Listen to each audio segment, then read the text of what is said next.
2.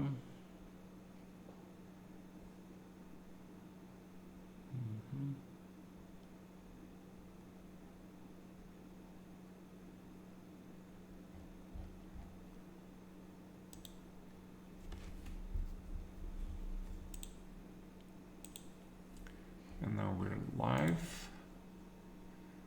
What are the current events in progress? Let's see. Women's Championship. What else? Village Festival.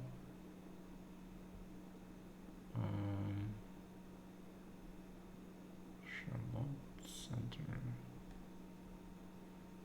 This is interesting. Information.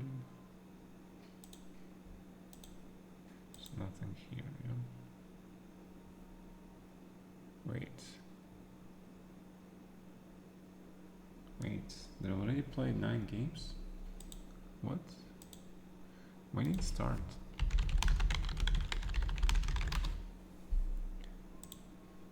Okay. Oh, it started yesterday, so. And we have Lequang, Regasi, Vincent Keimer. Wow, we have this guy. Okay. The best custom grandmaster triathlon. Yu Yang Yu.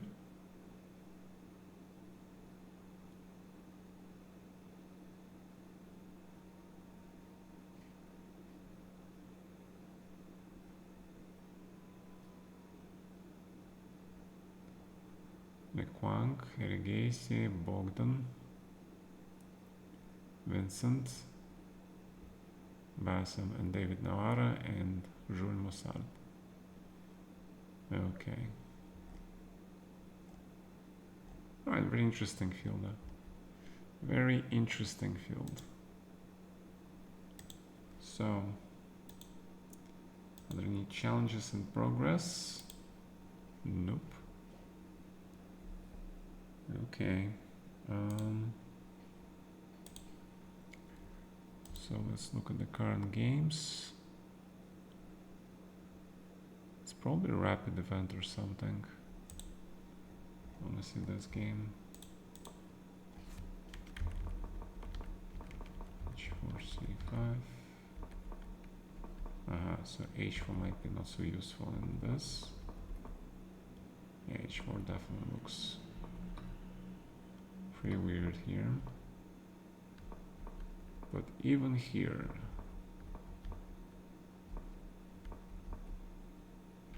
this looks incorrect. Okay, but yeah, but black looks, I like this F5 move.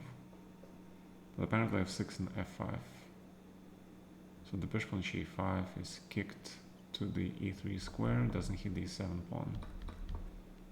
And this also does not look correct. Take on E4 first. Castle Queen D7, Queen F5. Okay, these are the nuances where the computer is very, very strong, of course. Because it's very concrete, yeah. Queen E8, third line. Knight C4.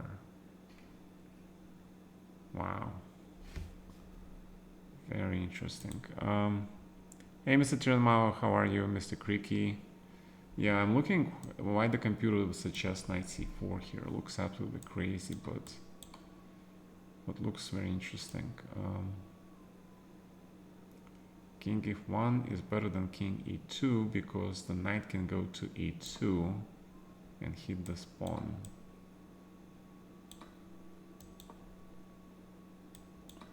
Yeah, but this looks very dangerous for black, no? And now Queen E8, okay. Alright, very interesting position. After Queen E8, H6.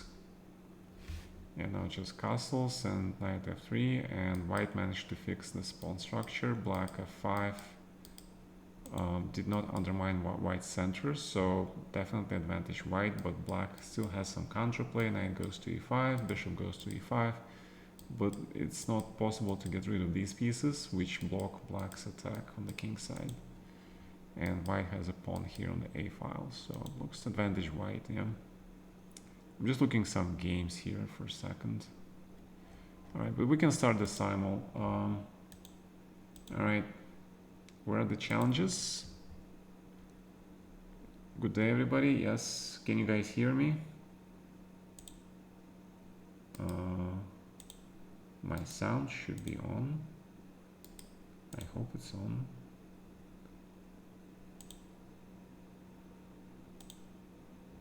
Okay. All right. I don't see any challenges. All right, guys, where are the challenges?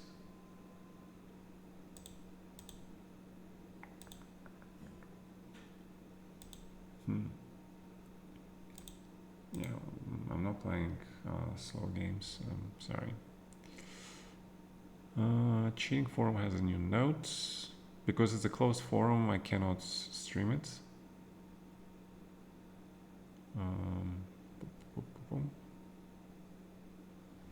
Yes, I don't see any challenges. There should be some games. Some people playing. Practicing for next title Tuesday, I guess. Alright. Well, I guess if people don't want the simul, that's fine. That's cool. Alright, let's see who is online.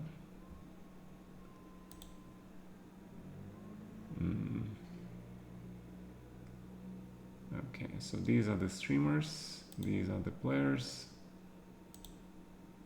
You can only blitz, okay. Alright, so these are all these guys. Grandmasters at the top. Azarro is Azarov, Serrana. I still cannot believe I'm 3000 here. I usually was 28, 2900. Somehow managed to get to 3000, which is kind of weird.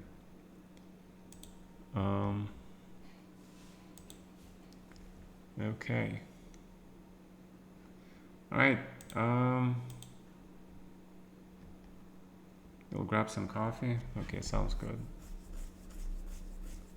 Sounds good. Alright, let's watch some more events.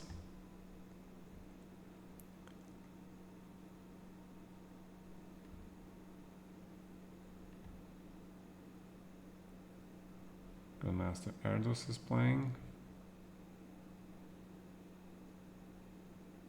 Canadian players are playing. Okay, a lot of Indian.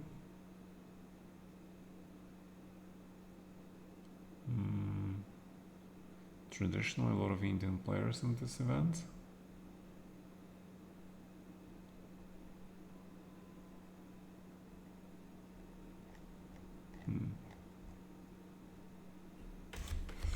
There's chess results in here. Swiss.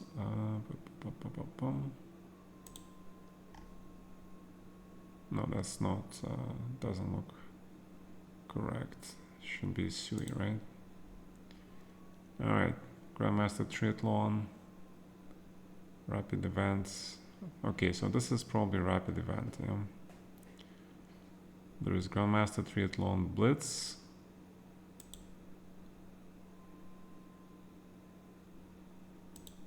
And then they have rapids.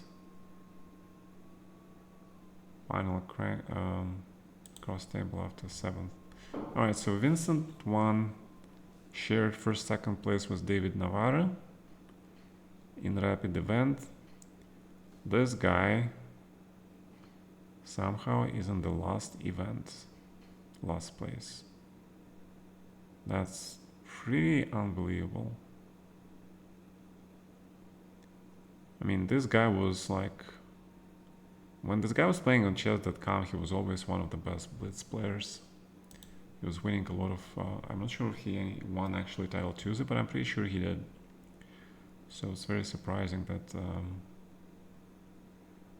GMT Blitz, they're gonna play Blitz and they're gonna play, oh, they play 960. So they played Rapids and they played 960. Okay. Yeah, that usually happens. I did the same thing. Last year, I don't even remember when I played on Bill. Like when I took last place in the Rapid, then I won the Blitz. This guy took last place in the Rapid, but he second place in the Fisher Random. Of course, it's the classical event that's gives you the most points. Hey, Mr. Punkty Ferrand, what's up? All right, do we have challenges? All right, open for challenges, guys. Let's, I mean for the challenges, I mean for the Simul. Let's get some games going. Not sure if people yesterday heard about the Simul today, but I think I mentioned it. So there are 310,000 people playing, 7,800,000 games played today. I cannot imagine all of these games are being added to the chess database. Mr. Alam, you have to be my Twitch subscriber if you want to play in the Simul. Alright, who is Mr. Katkeson? Okay. Alright, so we're starting.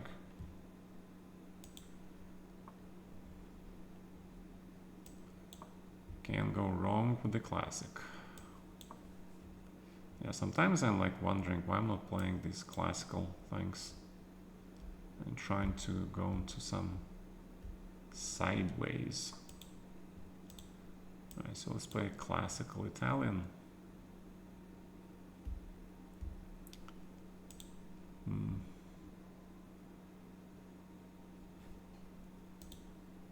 Alright, magical intuition. There you go. E4, E5, D4, D5. Right, okay, so let's see if you know the recent developments in this line.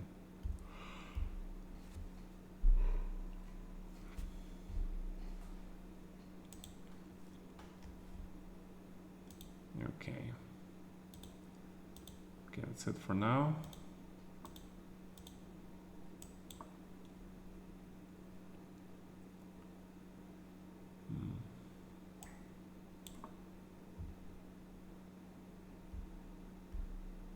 Yeah, this Italian is very complicated.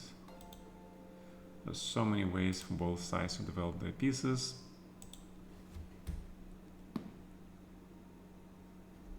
Thank you for following.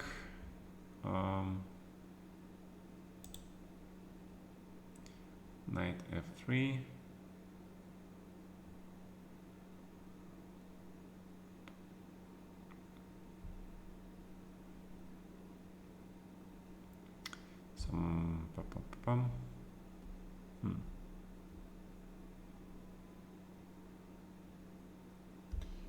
What was the problem with knight and f3? I don't remember.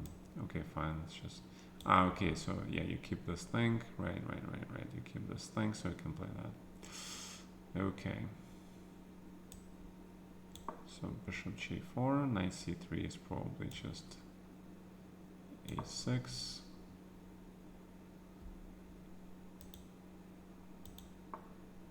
a3. Now the question, do I play d6 and worry about bishop g5, or I play bishop a7 here? Yeah. Alright, reasonable questions. Let's see if I'm not scared of bishop g5. It's like you never know when this bishop g5 is going to work or not. It's always dilemma.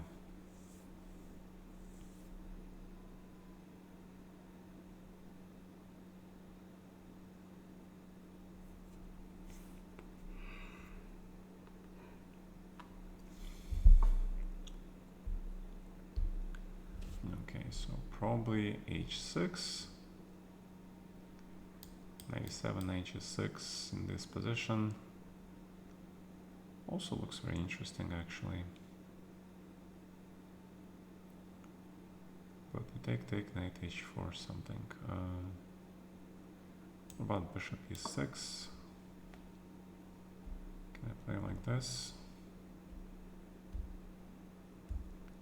I have a feeling it's not that great. Okay, let's see it. Yeah, 95 makes sense. Okay. If I just play king h8 here, can take here also. Alright, if I take, then what?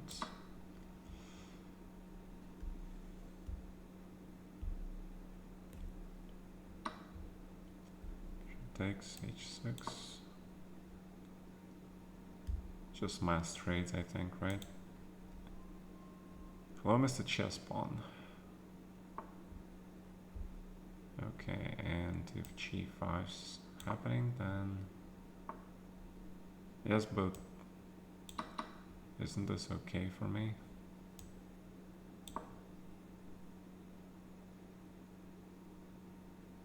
I thought you were gonna take on c6 and play bishop g3 or something.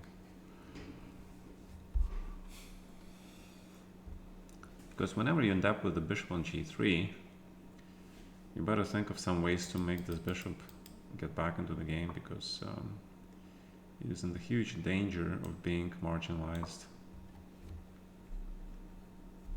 f5 was reasonable, but f5 was actually just better, you know. f5, f4, and then knight f5. And blitzing. This is what happens when you play a lot of bullets and blitz. You just start pushing things and you start playing based on your intuition. See, it even happens with experienced people like myself. That's why blitz, I'm saying blitz is very, very dangerous. Because it develops the thinking, which is very, very surface oriented. Alright, Mr. Tiran Mao, welcome back. Close my bishop.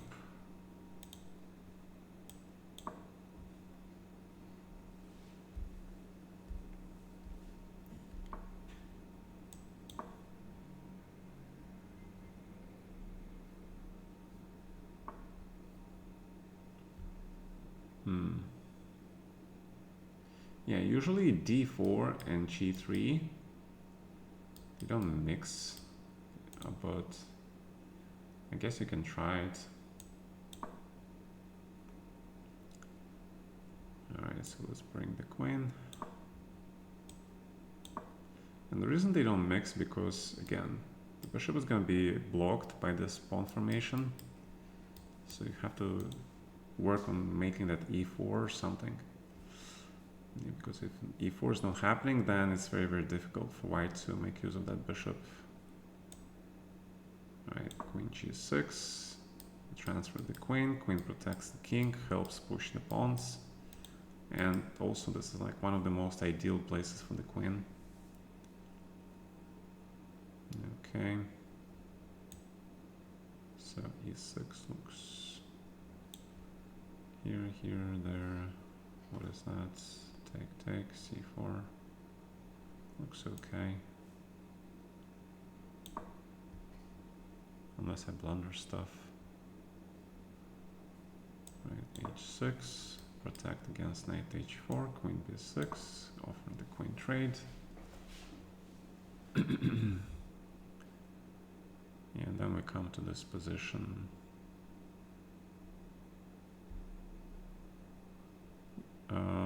Yeah, c3 is definitely, yeah, if you play this, okay, yeah, you can play c3 and then you work for e4, yeah?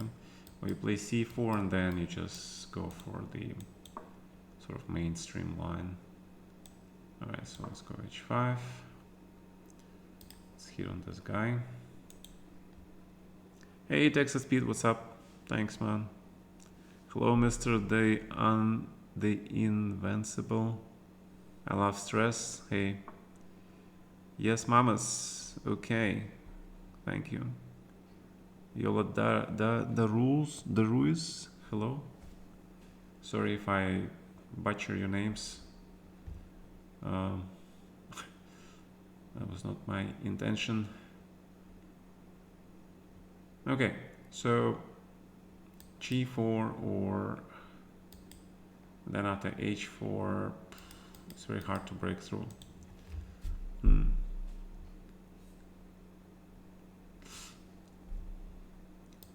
It's knight a5, I think. I don't know. Also, where should my rooks go? To the center? I need a 5 f4 really. Yeah. Yeah, this is why I'm not happy with this knight on f5. I should have played f5, f4, and then knight f5. Because then with the pawn on f4, it's easy to roll the pawns. Right now, it's not possible. Yeah.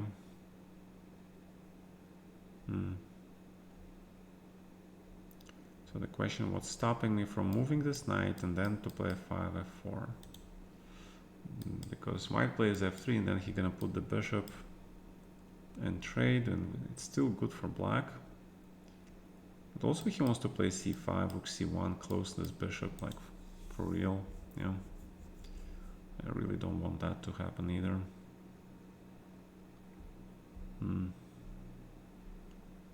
Some big questions.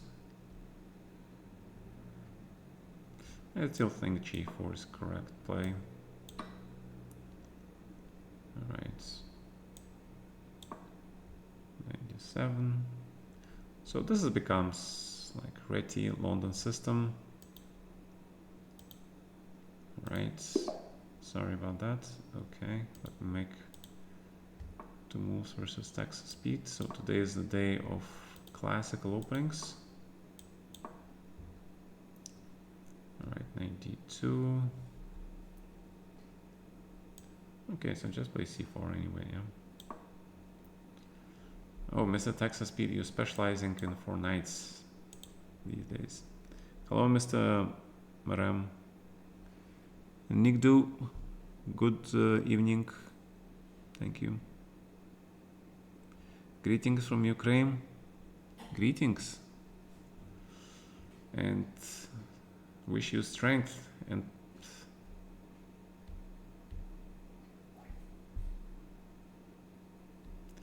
victory in defense of your sovereign nation. But now you can play bishop c5, yeah? Okay. So c5. Probably let's hit this tank. d6. Okay. Yes, Mr. Texas Pete, you play that system, I forgot. Okay. Right. And there's all that stuff. Yeah. Okay. Alright, you know what? I'm just gonna play. I think I played h6 before, yeah? I'm pretty sure I played that before.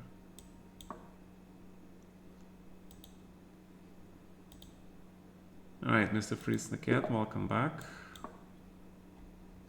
Yes, knight a4. And you know what? You can have this bishop.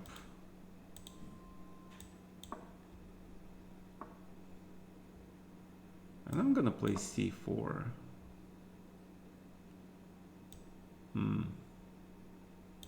Bishop e2. Okay, makes sense. Makes a lot of sense.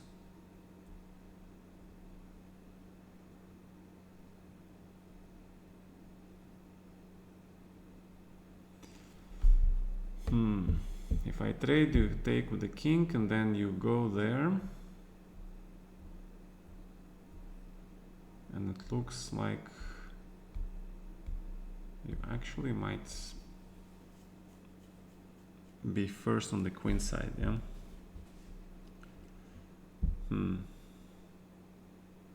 Yeah, that's not something I'm looking forward to.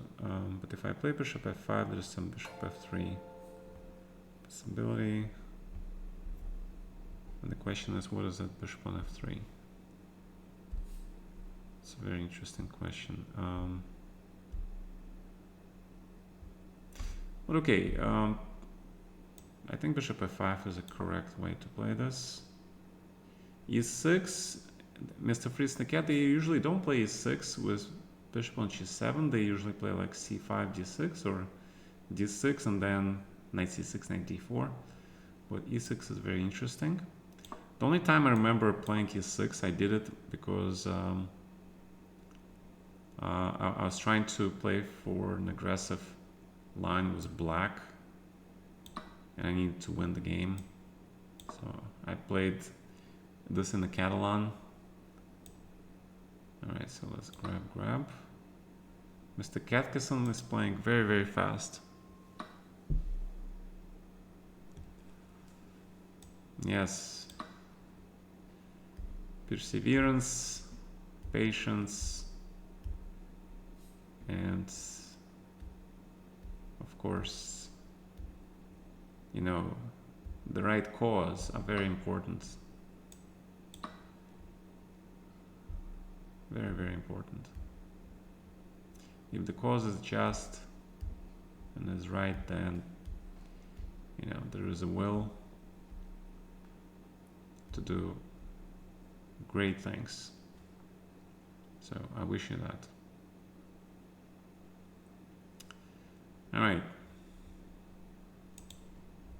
And yes, the only way to fight brute force with inferior resources, you have to use your ingenuity, creativity, and wit.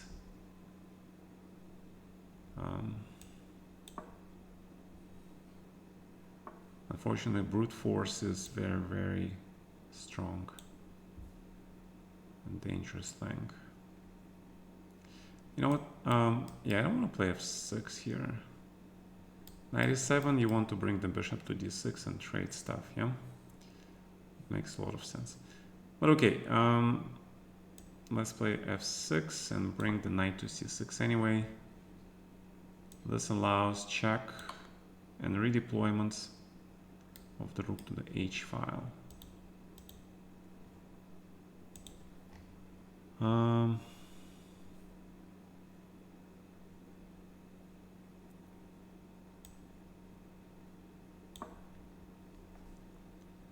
By stopping bishop d6.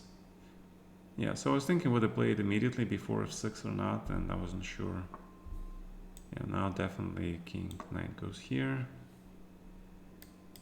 And the reason I left the bishop is because I wanted to take the square away from that rook. Okay, that is the main reason. Because even if he plays b3, which looks very reasonable, you can still play this. And the idea is if he plays a4, tries to undermine the structure, you have knight a5 thing. You know what? I'm gonna have fun. I'm gonna play f4 here. Yes, but the cost of activating your rook is pretty high. Are you ready to pay this cost? And you're still blitzing, man. Why are you blitzing? Alright, Mr. Katkeson, that was very fast game. You have 1 hour. You know, I have a feeling that a lot of you guys play a lot of blitz and bullet stuff. And you just... You know, when it comes to serious games, like longer games, you just keep playing it like blitz. But... You know, I really wish a lot of you signed up for some OTB games. We actually have some time to think and play. And actually enjoy thinking and, you know, playing chess without having to find a decision, a solution every 5 seconds. You know, because, you know, bullet and blitz are very stressful games actually. And stress is not that great for your health, okay? So that's why classical games, they're also stressful, but at least, you know, you have time. You can see a lot of times in the open tournament, especially, you know, people, they get up, they walk around the hall, yeah. You can actually take some time to relax and not to be always under this constant stress. This classical seems a monthly thing. It's usually a weekly thing, but it depends. If I have some important online or OTB events, then it becomes once in 2 weeks or once in 3 weeks things. But I try to do it like once a week when, you know, when I'm home. Okay. How can you join? You have to subscribe my Twitch channel, pretty much. Actually, you know, I can actually win a tempo here, yeah. I can play rook a1 first and offer the rook trade. Okay. All right, so you're playing Hippo. Pretty much, now I understand what you're doing. You're playing Hippo. Okay. And I'm playing 4 pawns variation of Alekhine defense. So we both are playing our own openings. Okay. That works. All right. More challenges? Nope.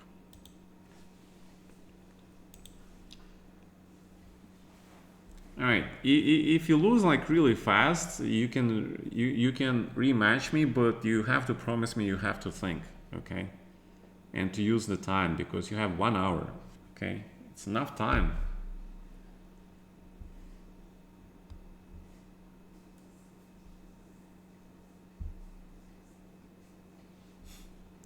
Yeah, I guess it sounds funny, but you know, I'm trying to teach you like the correct way to approach, you know, chess. Yeah.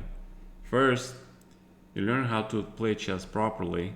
You learn all the things, all the rules. You learn the strategies. You learn the structures, and then you can go ahead and play fun, and you can play blitz and rapids and bullets if you want.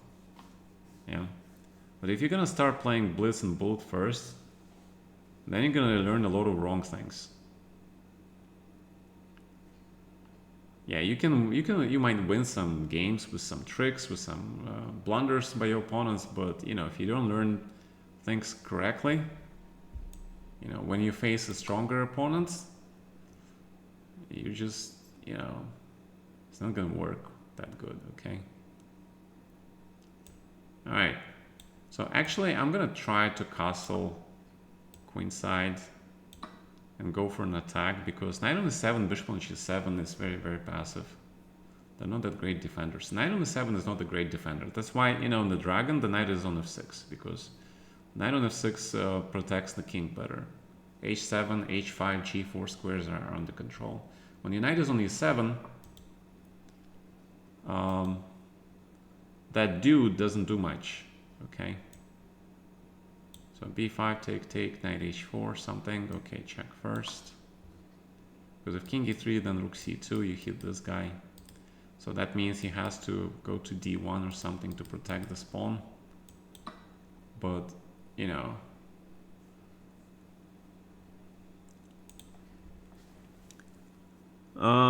you can play classical online. Yeah, but the whole point is like, you don't just play chess online. Yeah, you go actually out in the world and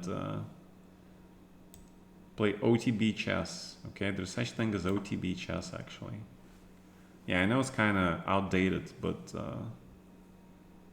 you know, there are a lot of tournaments now these days where you can play OTB, and you actually gain a very important rating, a real rating, which is ELO. Okay, it's not chess.com rating, it's not Lee Chess rating, but you have ELO points which you can feel almost. Yeah, it's an official chess website.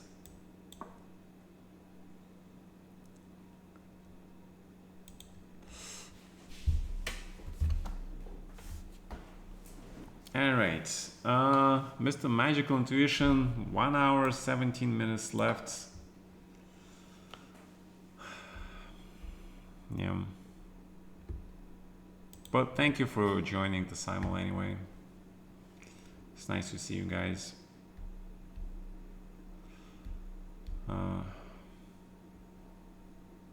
Yeah, I understand. Some people just play chess, you know, for the socializing factor. That's okay. Yeah. I guess whenever, you know, you're not a professional something, you can look at it as a more or less as a hobby. But for the professional players, it's a little bit different. Yeah. All right, knight e5. So this is like a London stuff, yeah. And the question is, should I take and play knight d7, or should I just ignore this knight, because this knight is so passive. So you're gonna play e4, yeah, and then what? Take on d7, play e5. I don't know. Looks kind of weird. Alright, so let's play it like London, I guess. Bishop here. And we have a subscription from Mr. LOL ADA Rules. Alright. So Mr. Magical Intuition, just a quick thing, okay? So c3, e6. Yeah, usually you don't play queen b3 here.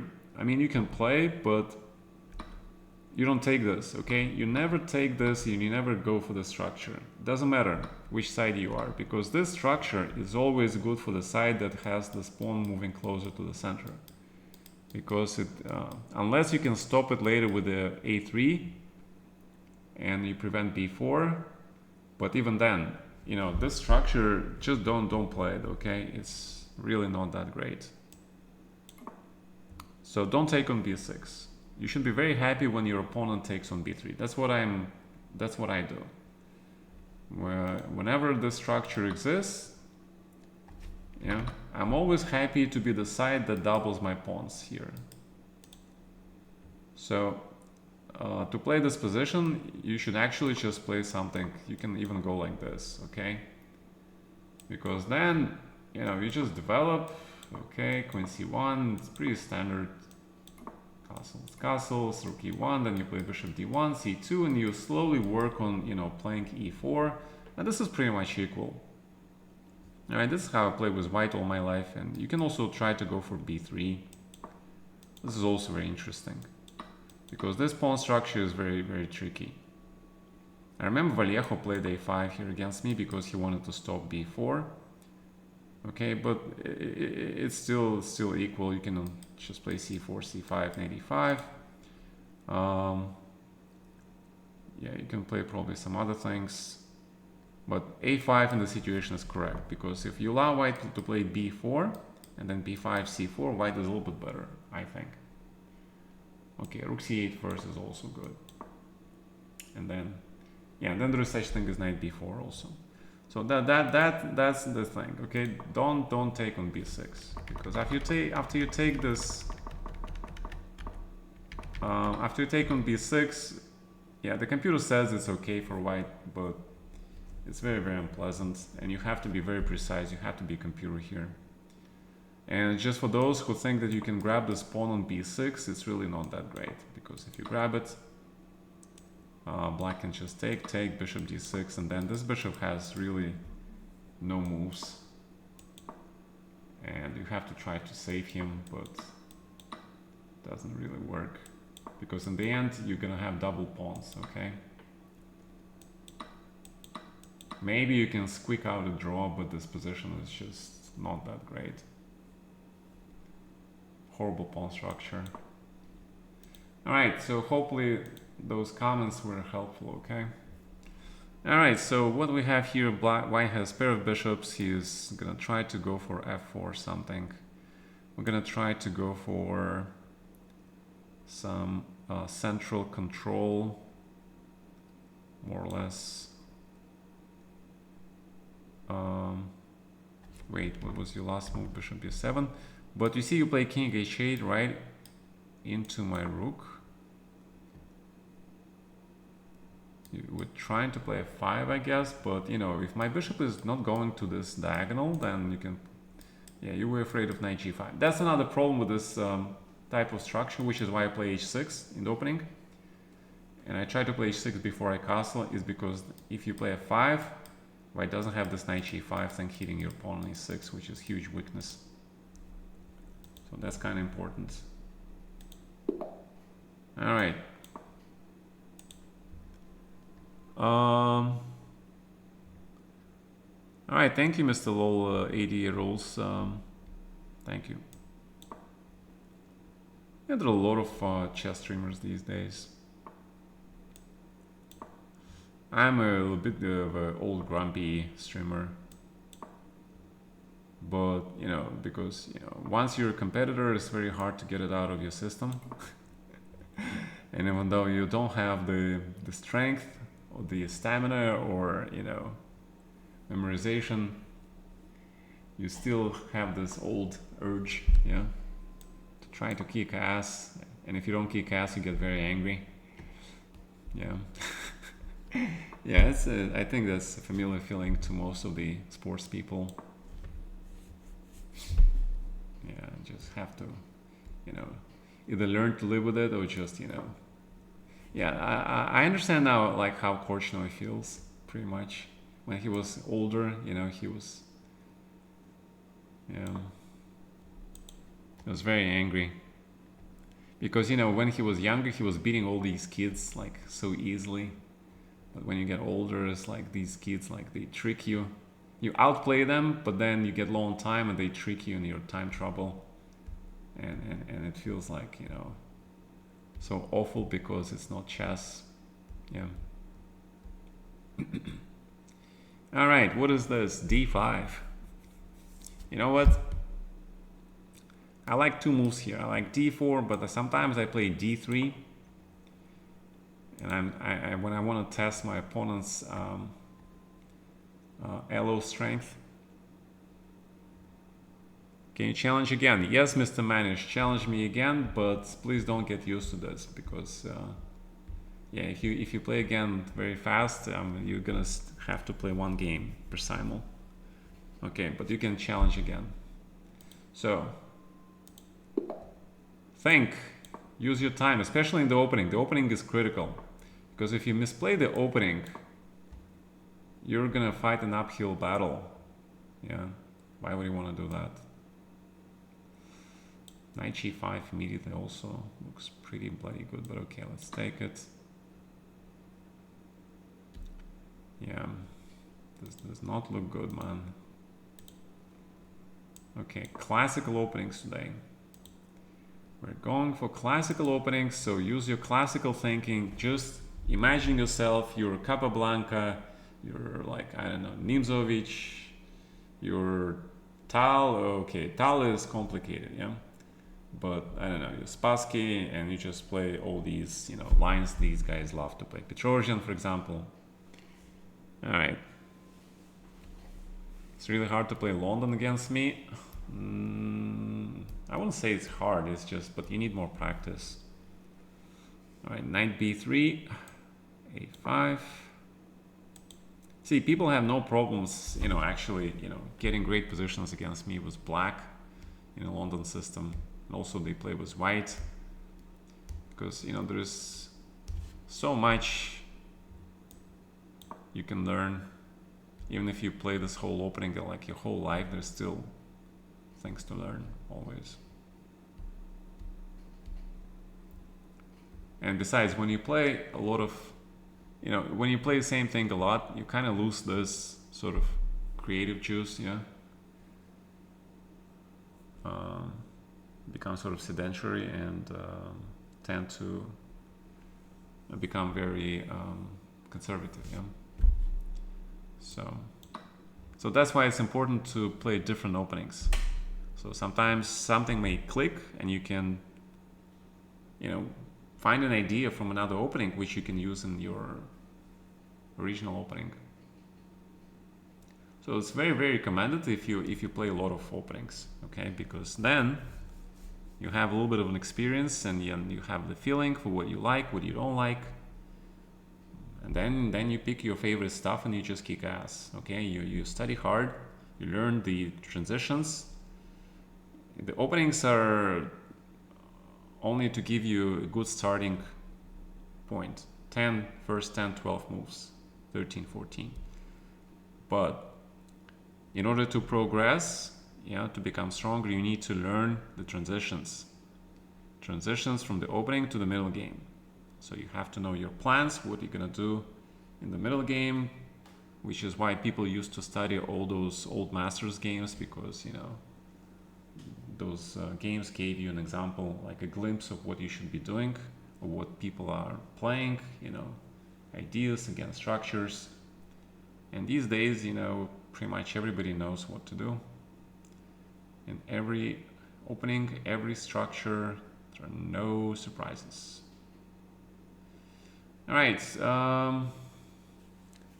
You know what I'm gonna do? I'm just gonna play this. I'm gonna play knight e4 and put my knight into the central spot.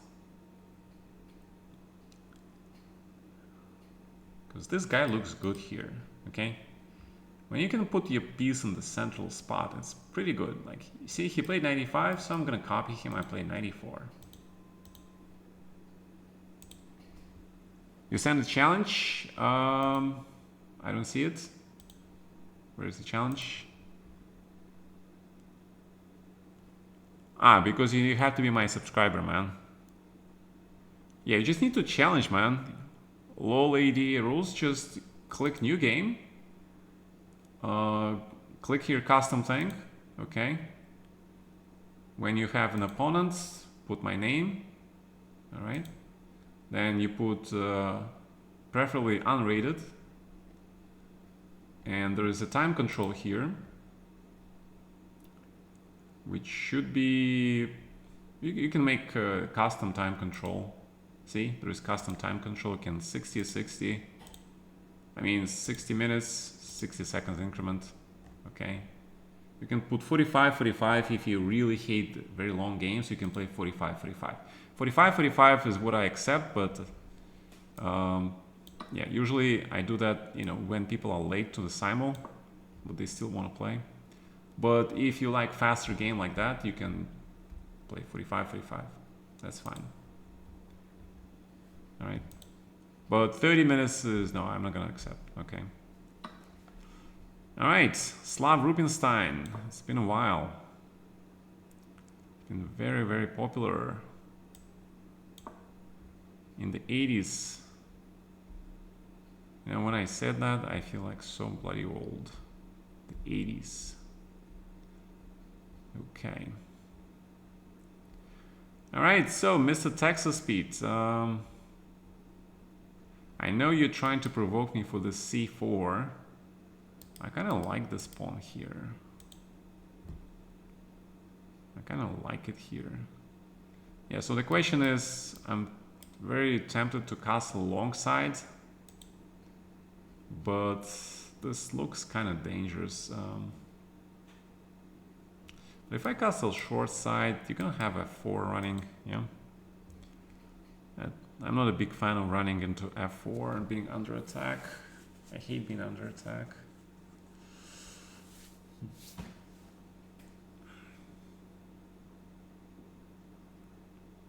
So what are we gonna do? Big question. I don't know. I think with Texas Pete we usually just go for the counter attack, yeah? Alright, two ways to play. e3, bishop c4, very old main line, and 95, f3, e4, which I played as a kid. But 95, e6, f3, bishop b4, e4, bishop takes e4, there was humongous theory. I don't want to play that, so I'm gonna play e3. Alright, was there a challenge? I see a challenge from the guy named Edu Chess. Who is Edu Chess? Is that Mr. Okay, that's you. Okay. All right, good luck. But you gotta make 2 moves fast, okay? Because the game gets out of boarded or something. It's some crazy thing. All right, French defense. We're actually missing Mr. Dillman. I'm wondering what happened to Mr. Dillman. Mr. Dillman is my moderator, but he's also taking part in a lot of simuls most of the time. And he's being missing. Like, what happened to the guy? I hope he comes back. All right. So this knight is more important than this rook, obviously. Pretty obviously. And bishop d7, bishop c6. Okay. I haven't seen this line played also in a very long time. And d5. Yeah, this is the common theme in the Nimzo Indians, Queens Indians. Whenever black plays bishop b7, you sort of want to play d5 and just lock this bishop. And because black plays b6, these squares become kind of potential invading squares for the knight later. So that's why, you know, b6 and bishop b7 is like always a tricky thing to play. And black tries, you know, before white plays d5, black tries to put the knight on e4, trade this guy and put the bishop here. Because after you play d5, the bishop is here, like, you know, he is free. You know, you're not worried about developing that guy. All right, and there's this very famous idea to play knight d2 here, actually. There's several ways to play this. Bishop d3, knight can go to g3, but there is also this knight d2 idea, which I have seen being played before. So a5 or not? Interesting question. Kind of like a5 to prevent this knight a5, fix this pawn here. Potentially it could be rook d3 though. So what is that? That is a lot of calculation, and I'm pretty lazy. So let's just play a5 first and then figure things out later.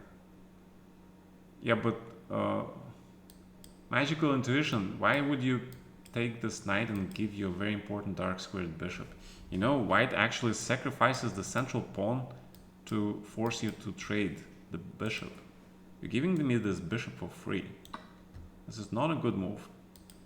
You know, the bishop on b4, this square is actually was considered to be very important in the Rubinstein. The whole point why, you know, you play this, because that square was very, very important, and you just gave it away.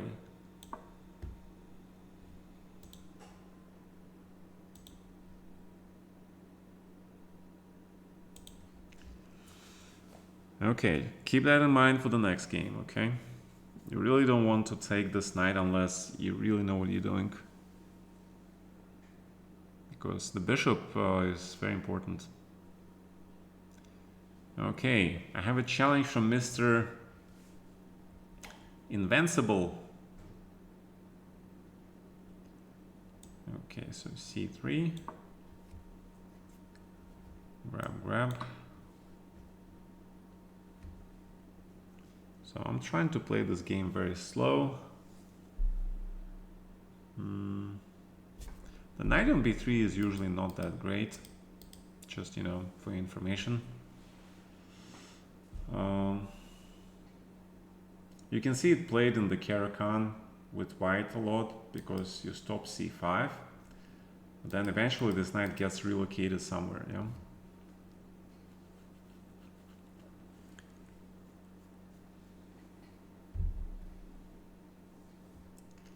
Alright, Mr. Invincible, are you my Twitch channel subscriber, sir?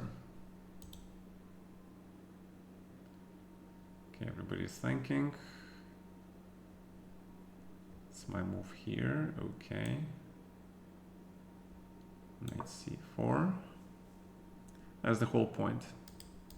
The whole point of knight d2 is that to gain control of this square.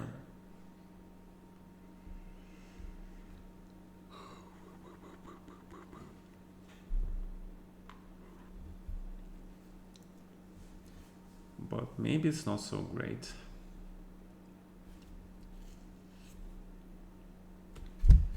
Maybe it's not so great actually. I don't know, we'll see. We shall see.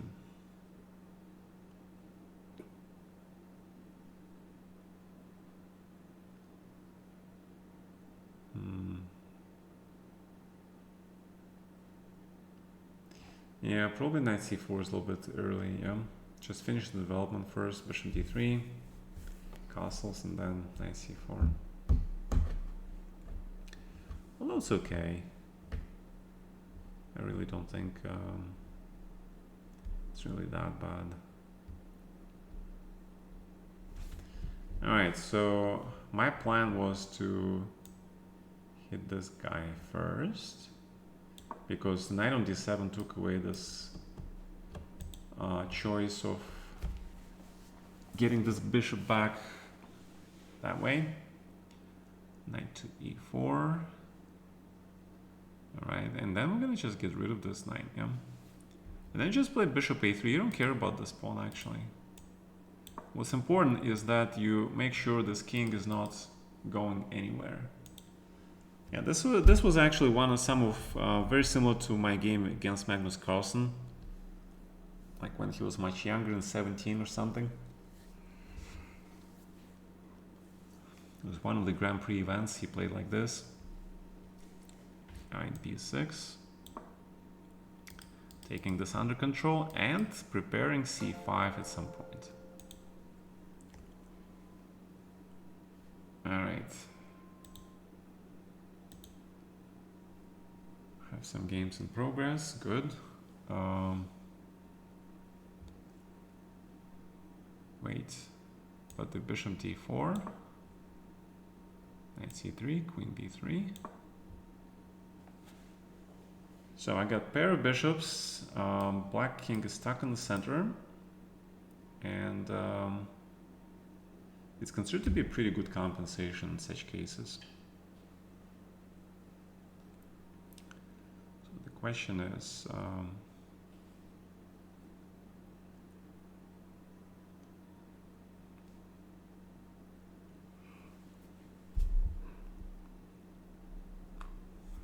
yeah, bishop f3 is standard, but I was wondering if you maybe could have played bishop d5 instead, yeah? And then with the idea of just going for c5, because if you can keep this bishop alive, I don't get the bishop pair. That was a pretty interesting idea. Right, why I cannot take this pawn? Yes, and I don't want to trade this guy. If I don't trade, then you play e4 maybe. And then what is that? It's not so clear, yeah. Yeah, because knight on f6 maybe is better than on d6 in this particular scenario. Alright, so I helped you bring your knight that way. But you know what, let's just take this tank. Mass trades is fine. Bishop goes to d3. And we can grab this pawn. Or bring the rook into the game. I kind of like to bring the rook into the game. Alright. Pushing those pawns.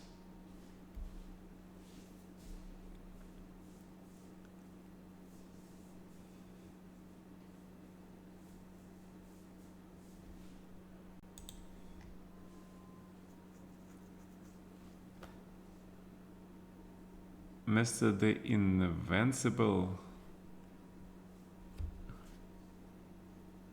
You have to realize that the Simuls are like some of the perks that my Twitch subscribers get for their support of this channel.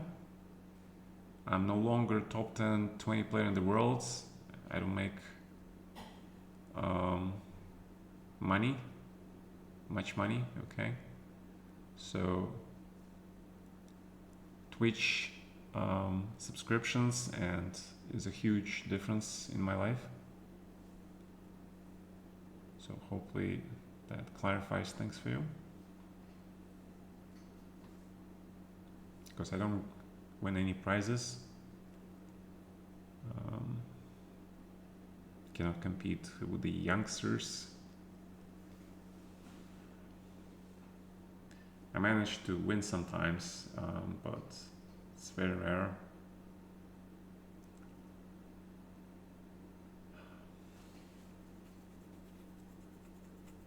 That's why the simuls are for the subs only. Okay. So let's go here. Thank you for following, newcomers. And my move is here, c5, we're closing the diagonal. Very good decision. Yeah, just grab the pawn, I guess. Yeah. Following the motto of our group. But also bishop e5 looks very strong. Looks very, very strong. Yeah, actually, how are you gonna play after bishop e5? Beating for winning, remember? All right, double pawns. Double pawns is good.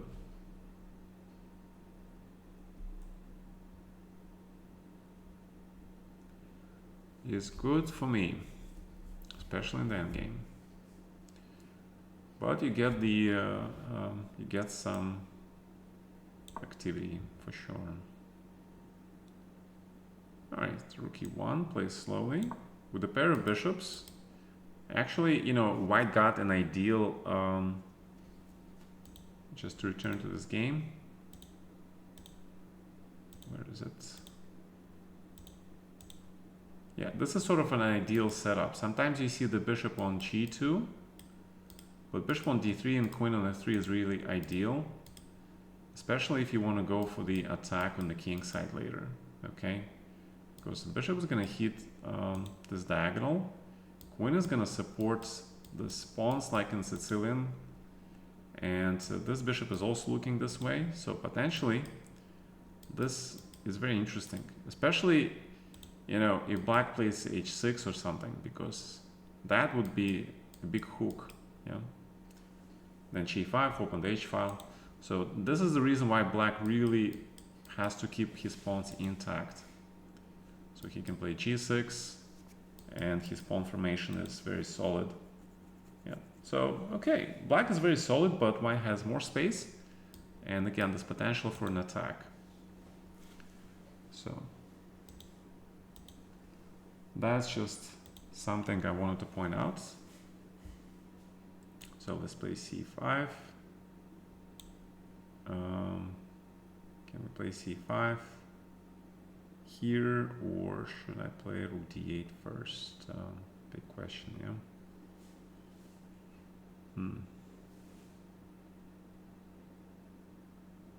Yeah, I think rook d8. Ideally, you want to play rook c8 and rook d8 here, but you know, let's play c5. Never mind. So knight e1. Okay. And you know what? I'm gonna just play g4 here. And try to force some squares for my pieces. Because if he takes on g4, then his king is kind of a little bit open. Yes, but now white cannot really play f4. He can, but then my pieces get this g4 square, okay? All right, so the thing is like what to do here for black.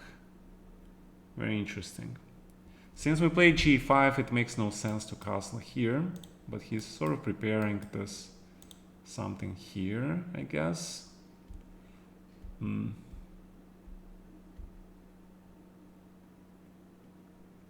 So it might be relevant actually to play c4 in this particular situation and try to get the maximum, but not really, no.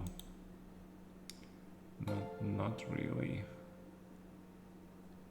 So the queen is now useless on this diagonal, and the knight here I've seen better days. So what are we gonna do? B6 is probably very logical, but I don't want to open potentially this diagonal. I don't know. It's very, very tricky position actually. But okay, let's castle. Makes sense to me. Looks very logical at least. Okay, so we have extra piece and an attack. Good. Good for me. Just walked a mile on the Stairmaster, and man, your dogs are barking. Damn. You kind of know that you should not move those pawns. Good. All right.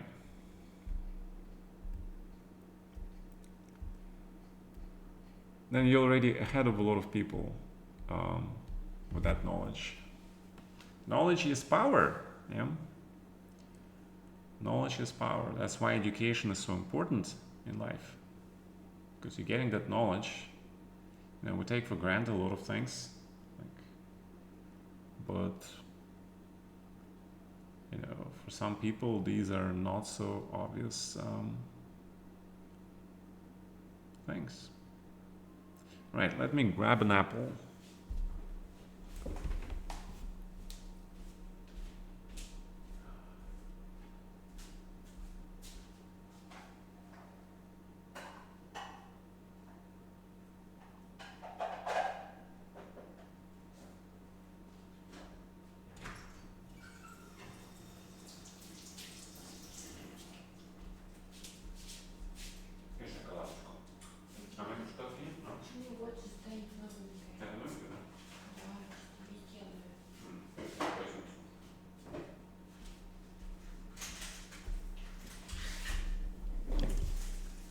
Okay.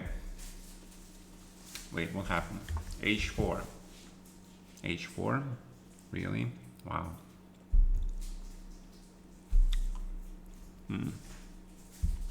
Alright, let me bite this apple first.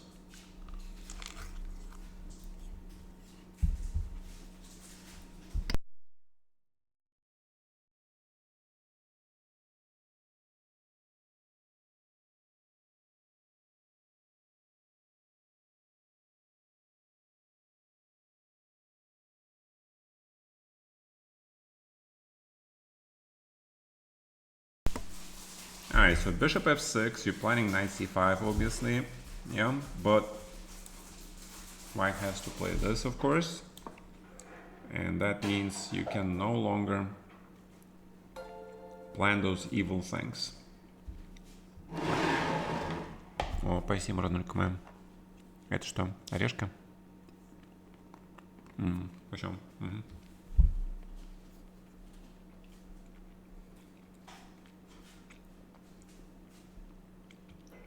Yeah, but even if I just take the pawn on c5, man, yeah, and then play c6, c7, I just complete annihilation. Sorry, dude.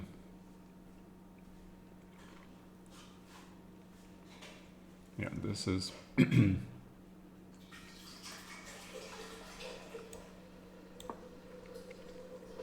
You know, even if you have a lot of material advantage, you still, you know, play normally. You know, develop pieces, double the rooks, hit this pawn, and stuff. Yeah, it's very important to keep playing normally. Alright, so my pawns are on the dark squares. I get that. His pawns is very nice. You can hit my pawns potentially. On the other hand, he has double pawns. So I'm a firm believer that double pawns are really terrible in the endgame. But some but it's not so simple, yeah. And the most famous example of a double pawn is the d4 knight f6 Philidor, yeah, with the trade on d8, bishop c4, bishop e6. Bortnik plays that a lot. That endgame is very hard to win for both. It's very drawish, but white is a little bit better. Yeah, but yeah, so these pawns, they are probably the best double pawns, yeah, you can have. They control a lot of squares also. And they're sort of easy to protect. Yeah, but still, yeah, still. So the question now is for white how to play this position. So you have to play this very, very slowly. Like you should think, maybe push some pawns here at some point. Maybe not push. Because if you push this, then the square is weak.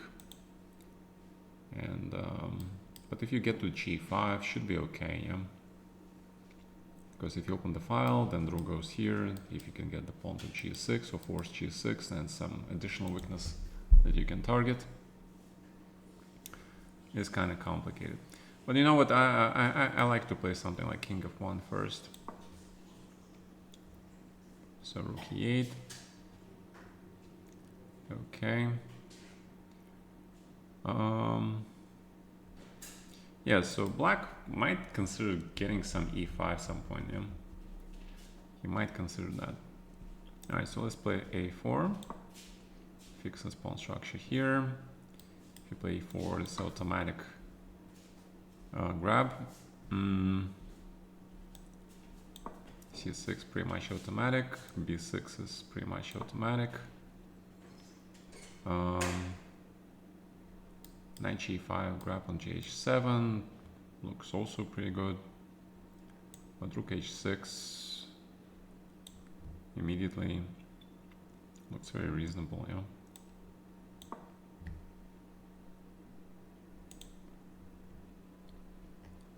All right. Yeah, remember to drink a lot of liquid.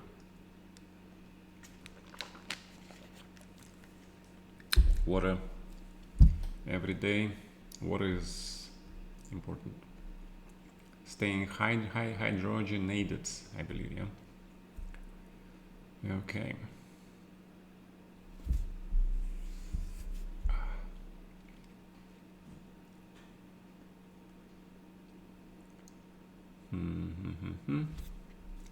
Is anywhere my move? People are thinking. Okay, Mr. Chermao,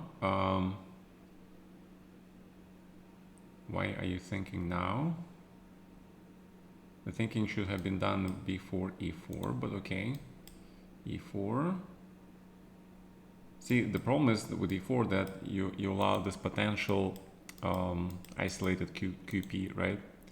So, you know, you don't have to actually, you know, play very aggressive. Yeah, these positions you can just sort of stand, yeah, and wait. This is pretty normal.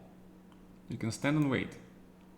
Just shuffle your bishop back and forth. Yeah, you don't have to be very aggressive all the time.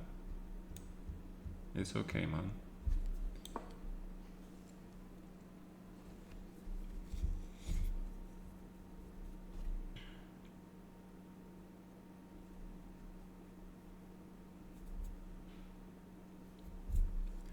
You know, it's actually some of the hardest thing in chess, even at the higher levels, when you realize you're sort of in a Zugzwang. It's not exactly a Zugzwang, but you're sort of like in a situation where any move forward is not good for you. Yeah. So what do? You just have to be patient and just shuffle things around. It's also an important skill to have. Okay. That's what the grandmasters do, right? When they play lower rated guys, they just shuffle pieces around, shuffle them in dead drawn positions, and they're being played until the very end, until the very last chance is used, because they know that the difference between the pro player and the amateur player is that at some point, you know, the amateur player will just get tired of say the hell with it and just make some move, impulsive move, and that move is a mistake. Yeah.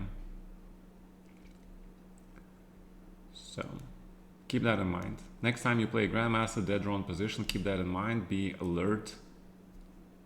And just, you know,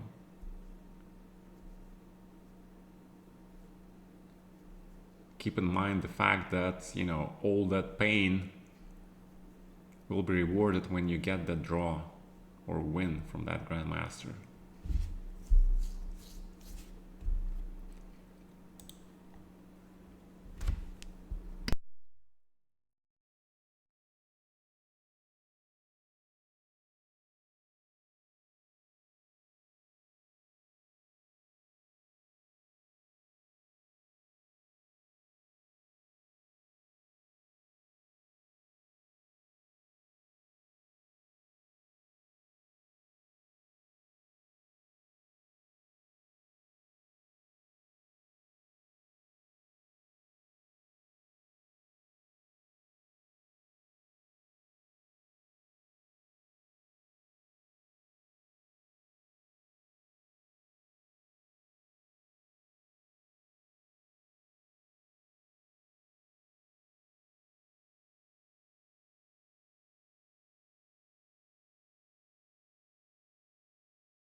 Alright, you guys see what happened here? Remember, chess is not checkers. You're not required to automatically recapture pieces. You can make intermediate moves, okay? It's very, very important. Alright, Mr. Fritz Naket, thank you for the game. But if you want to play Hippo, actually this f4 line against Hippo is very, very dangerous. So you have to be aware of that. But if white plays like this, very expansively, you have to think of the ways to undermine this, challenge the pawn structure in the center immediately. Like play d5, okay? Maybe even c5 at some point. See, the computer plays d5 and challenges the center. Yeah, I think it's correct. I think actually c6 is a waste of time, so d5 is probably preferable because, yes, white gets the center, but you can still keep trying to undermine it because your development, your king is already safe, yeah? And now it's much harder for me to attack you because your bishop here is very powerful. You just play h5 and you get a lot of squares for your pieces. I have more space for sure, but after f6 it becomes, you know, pretty complicated. Again, see, the computer plays c5 immediately because white is underdeveloped. If I try to take this, you're developing with the tempo, you're attacking, and I don't have time, yeah? So probably something like this makes sense, and then just castle. And then, so even Hippo is pretty much playable, but, you know, just have to be very, very accurate. Yeah, see? Impulsive move would be knight f5 and then you fall for rook e8. So the computer finds this bishop f8 amazing move. You take the bishop away from the major diagonal, but you protect against rook e8 and you threaten to play knight f5 and hit this bishop with the tempo. And it's okay. Yeah. So again, you can play anything pretty much, but it's just, you know, the timing is critical. You have to challenge, yeah, because if you play d6, it's a little bit too passive. You can play a Hippo like this if white is playing with the pawn on f2, for example. If he plays, you know, positionally, yeah. But with the pawn on f4, you really cannot afford this passivity. You have to be very, very proactive and start, you know, challenging the central domination. It's just based on experience that I played Hippo for many years now in a lot of Blitz games. And very, very occasionally I play Hippo in the classical game, but it's very rare. Alright, this allows bishop b4, knight g6, okay. Right, you chase my queen away from this glory.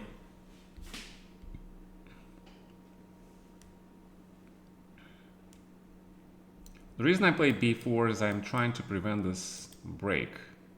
His queen on t5 is actually pretty annoying. That's a good queen. Yeah, this queen d5 is a very famous way to try to, you know, trade the queens and sort of liquidate into a slightly worse situation. It's okay. Yeah, I'm thinking 95 maybe. But 95 runs into some a5, c5 pawn breaks. So maybe a5, yeah. All right, we got a gift 5 subs from Punctile Ferran. Thank you so much, sir. Mr. Punctile Ferran, thank you.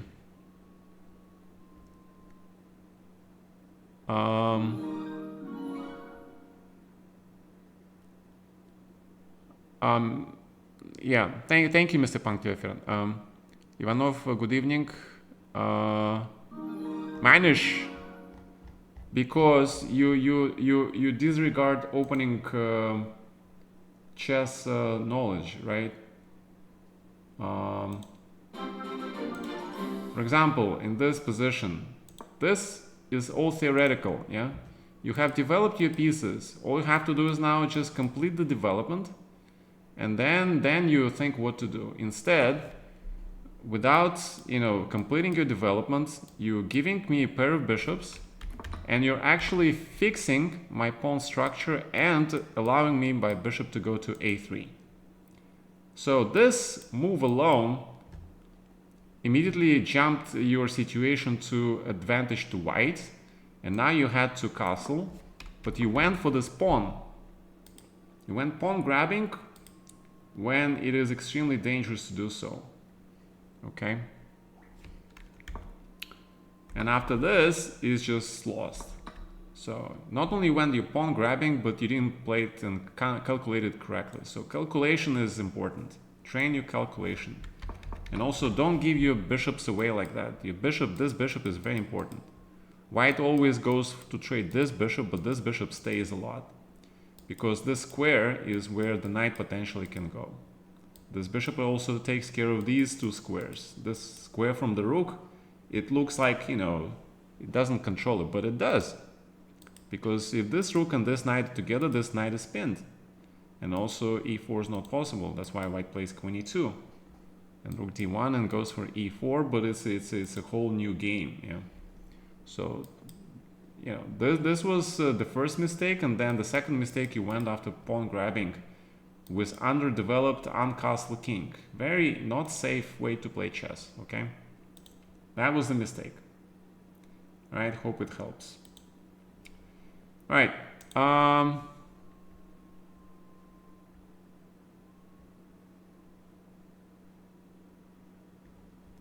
Quran accepted that his level of play in general fell in the last years. No kidding, man. You were intending to play b5, but you stopped it, and queen f3 was annoying. Correct. Your queen on d5 was correct move. So once again, Mr. Punctile Ferran, thank you so very much for your support. So the reason I played h4 is to stop bishop g5. And now I can improve this knight, which been very sucky. The only problem is that if I play knight d2 immediately, there are potentially some tricks like knight d4. Okay, this is a pretty famous trick.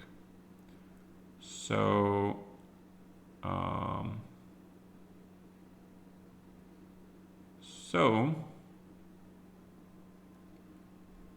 we gotta think of some ways to play it.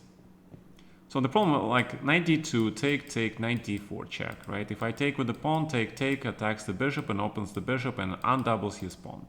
Then if I play bishop f4, he has e5. But is that the end? That is not the end, right? Because I have h5 and I hit the knight.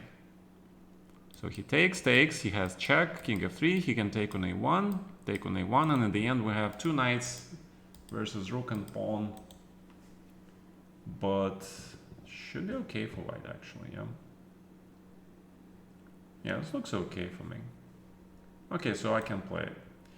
Yeah, because, yeah, normally you just play rook c1, you know, you play very slow, but if you can play knight d2 immediately, that's fine.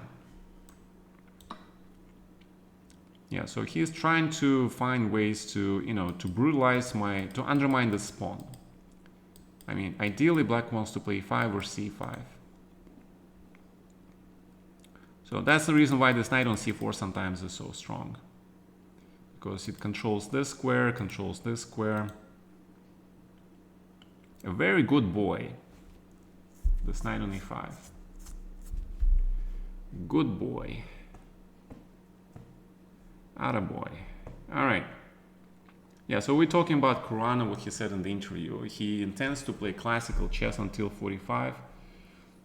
Okay, that's his choice. I am kind of curious if Kurana graduated any university or school, though he doesn't need to. Yeah, Magnus never graduated anything. He is very successful. Who needs a university to be successful in life? Depends on the measure of success and depends on what you want from life. Yeah, I mean, I simply cannot imagine my life if I didn't go to college or to law school, because it gave me freedom. Freedom which you cannot buy. Yeah, I just thought about this rook a2 and then I realized he has this b5. Yeah, I was just about to play rook a2 and swing the rook over here, but it doesn't work. Yeah. Alright, so you gotta play slow, I guess. So it's bishop d2. And then you're just doubling the rooks, pushing the bishop away. You need to prep your pieces before you start this aggression. Yeah. All right. How's the summer going? It's going okay. You think you should have taken that d4 with the queen? Correct, Mr. Tiranmao. You should have taken on d4 with the queen. That is correct. But the problem is that you started to react here, yeah? You can just wait for me to take and you take with the queen. It's absolutely fine for you. Because you're also hitting this pawn. Yeah. Or you can play rook c1, okay? Rook c1 and just you're sort of foreseeing me this whole thing of taking. Then you recapture with the pawn and then your rook is ready to fight my rook. And you avoid the bishop b4 thing. So rook c1 is also possible. Okay, it looks passive, but it's possible. Again, you just stand because there are no knights on the board, there are only bishops. And with the bishops on board, black really doesn't have much to play with. And you wait for me to play c4 and b5. The moment I play c4, you go back to breaking through with e4 immediately. So you stop this potential something here. But if I take, then you immediately take. And just trade everything, yeah, with the draw. It's a simplified way of playing, but it's, I guess. Yeah, and after bishop d4, you'll have to go queen d1 to protect the pawn so you can recapture with the rook. Yeah, because after e4, in this position, I think you should just, you know, take on e4, take on d4, and just play this endgame. Actually, if I take on d4, you can probably play bishop here. And try to... Because if you trade the bishops, and then even with the isolated pawn, but with the traded bishops, it's very hard to play this. Yes, but Mr. Katkison, I thought you were gonna take on c3 first. Because then you can hit the rook or something. What is the... Yeah, you were supposed to take on c3 first and then knight d4, okay? So what am I missing? h5, and we talked about it, yeah? Hey Hannibal Lecture, what's up? It's been a while, man. You just started playing chess, currently a 400 level player. How would you suggest get better? It's a complicated question, man. I don't even know what the 400 level player is. I assume it's a complete beginner. I guess we should just start with the basics, yeah. Yeah, this queen d2 just harassing my pawn is not nice for me. Good move. Good move.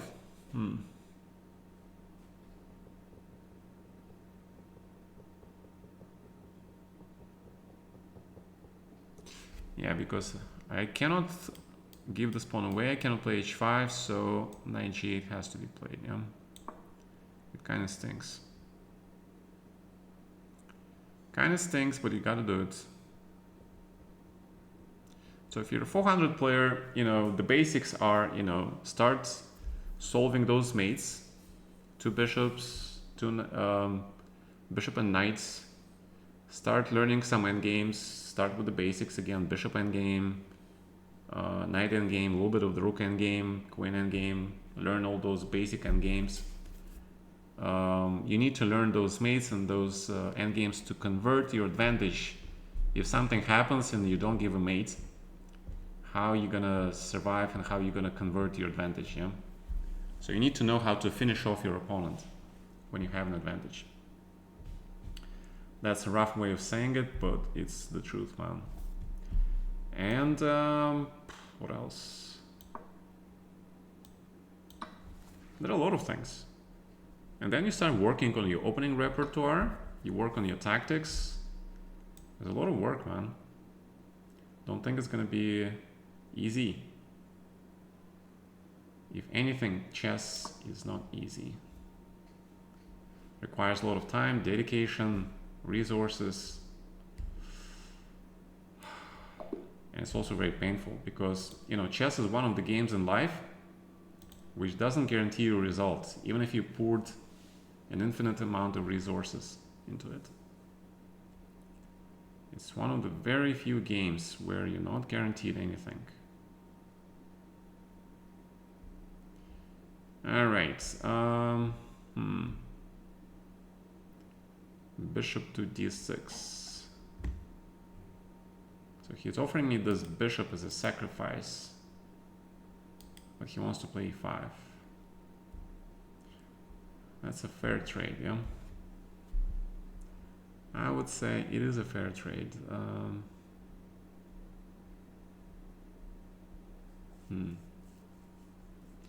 Interesting. Yeah, because his knights are gonna get squares, and it's kind of semi-close position also. So he's correct, and his approach.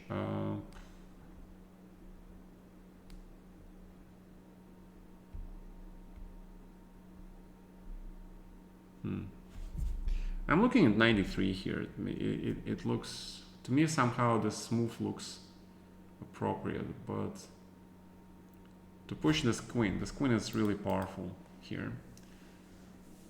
And the other candidate move is like bishop f1, yeah? Because he blocked my attacking potential here. He also wants to play e5. Right now it's the knight f4 idea. I'm not keen on playing the opposite color bishops endgame. But 93 runs into knight f4 also, yeah? Oh, that's what I'm wondering actually. If 93, he has knight f4 anyway. Hitting everything. Okay, I almost blundered that. Almost. Alright, let's play g3. That's fine.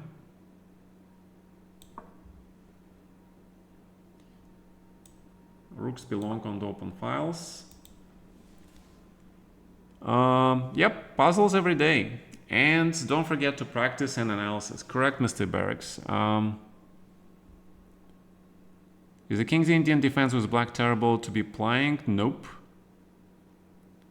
Any opening is okay. It's just, again, opening is just ways of practicing, of opening, developing your pieces. You should actually look at a lot of openings and try a lot of things. What is the best way to improve the technical play? Technical play is best improved when you do those endgame things. because endgame is, by definition, a technical part of the game. So anything related to the endgame is very technical. Studies, endgame studies, Dvoretsky, if you can manage it. There's a lot of other authors on the endgames, probably a bit easier. Okay. The worst thing about chess is that with 20, 30 good moves, only one is needed to ruin everything. Correct. Exactly, Mr. Lol. Lol ADA rules. Right, exactly. Chess is very unforgiving. That is very painful, actually.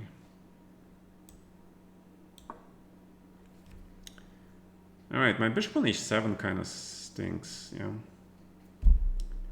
Kind of stinks. And he takes away the square from my king. I don't like that. So what we're gonna do is we're gonna try to improve this bishop a little bit and get my king some safety space.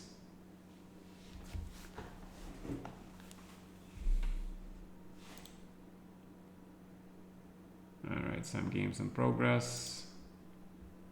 Mr. Texas Pete, you're leaving yourself dangerously low time.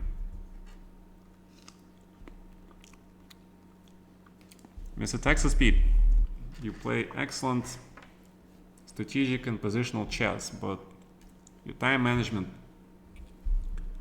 I recognize the problem, yeah, because I also have it. Time management is absolutely critical in chess.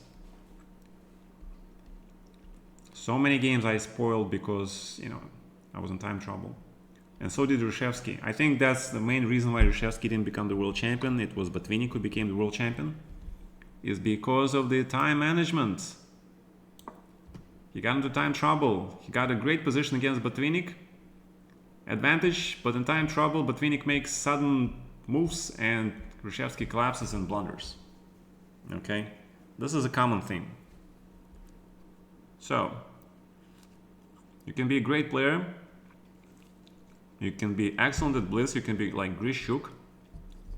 But you can play like this only when you're young. Yeah, because you still have some reflexes, speed. But if that habit you don't kick until you start to get older, you'll get punished. Yeah, like I got punished for my time troubles. Like best example again is that game against Topalov. It haunted me for years.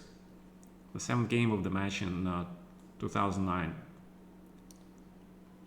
In a completely winning position, I saw 2 moves. They seemed to be identical to me. I chose the wrong one. I blundered. Because I didn't leave myself enough time. I played brilliantly the middle game. I defended against all his threats. I outplayed him. I managed to get the winning position. But with the 3 minutes on the clock, he set me up a nice trap and I didn't see it.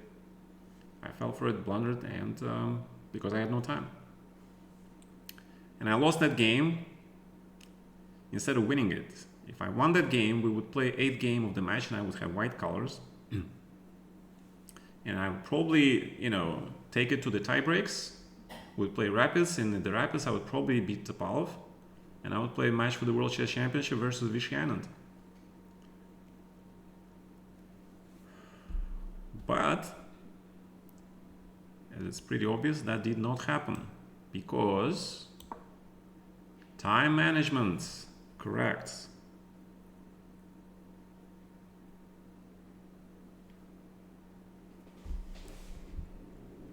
All right. How Naka can be what? Some idea for avoid this chronicle time trouble? Yes. A lot of calculation exercises and building a habit of making decisions even when you're not sure. You just do your best educated thing. You just have to develop a new habit. It's very hard. You can do it. Well, how can Naka be so good at both blitz and classical? He was, and I repeat, in the past tense, he was very good at blitz, bullet, and classical. He was a machine because he was youngster. Now that he is getting older, he's actually starting to blunder stuff, and it becomes more obvious. Yeah. When you're younger, you just see stuff faster, but now he's blundering a lot of stuff because it's a natural biological process that is starting to take place. So he is no longer, I would say, he is no longer as good as he was in the past. He's still very, very strong, obviously, because he plays a lot of bullets. He has his own system. He has develops some great habits that help him win. But he is gonna get progressively worse at bullet. I would say bullet. In bullet he is actually better than in blitz because bullet is a very specialized form of chess. It's like a variant of chess. It's very specialized. There are some techniques which you can probably learn, adapt, or something. So the reason I play h5 is to prevent this g4 idea, yeah? And now my bishop is ready to... Can you imagine this bishop 2 moves ago was looking at this pawn, taking away square from my king, doing nothing? And now this bishop potentially can go to f3 square and create some stuff. So you see, you always have to look for ways to improve your terrible pieces. It is possible. It should be possible. There's sometimes you have to be very creative, but that's chess, yeah. All right.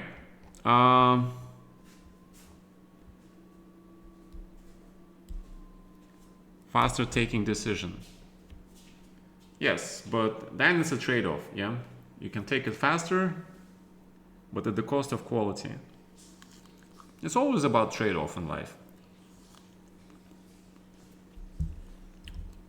My trade-off was always that I spend less time studying openings, but I stay more fresh and creative. Yeah, so I can see, it helps me see original ideas, and it saves me energy when I actually play the game. Because I just try this thing again, and every time I get the same result. Whenever I start studying very heavily theory, first of all, it does not really help much. I mean, it does help at first, but once this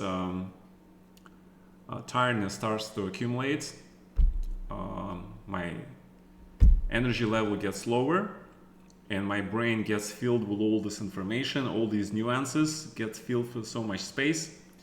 I stop seeing stuff. I start to play terrible. All right, so my idea was to play knight e3 here. Doesn't work. Because the queen in the center sometimes can be a big juicy target. Okay? Especially when it has very few moves. That's why I expected like bishop b8 first, okay? Before you do that stuff. All right, check.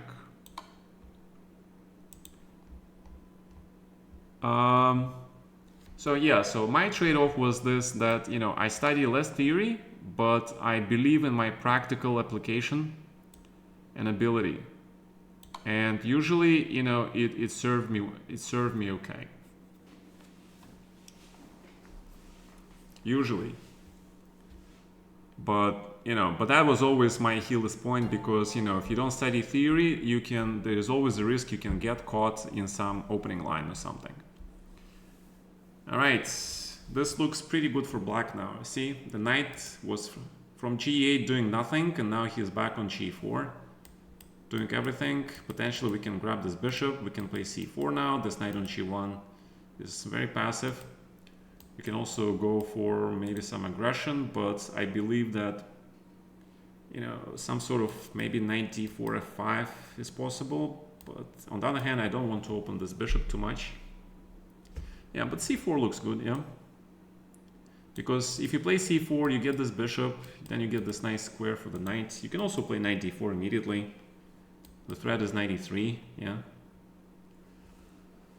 c4 looks good. Yeah, he should not have allowed this, of course. Naka stopped playing Bullet? What do you mean? He did not stop playing Bullet. He just won this Bullet Brawling stuff, whatever it is called. It was just like 2 days ago. I actually took part in it. Because, you know, for fun you can do this sometimes. And I actually played against Magnus Carlsen. I showed it yesterday. I'm not sure if you guys seen it. But I'm pretty sure I showed it yesterday.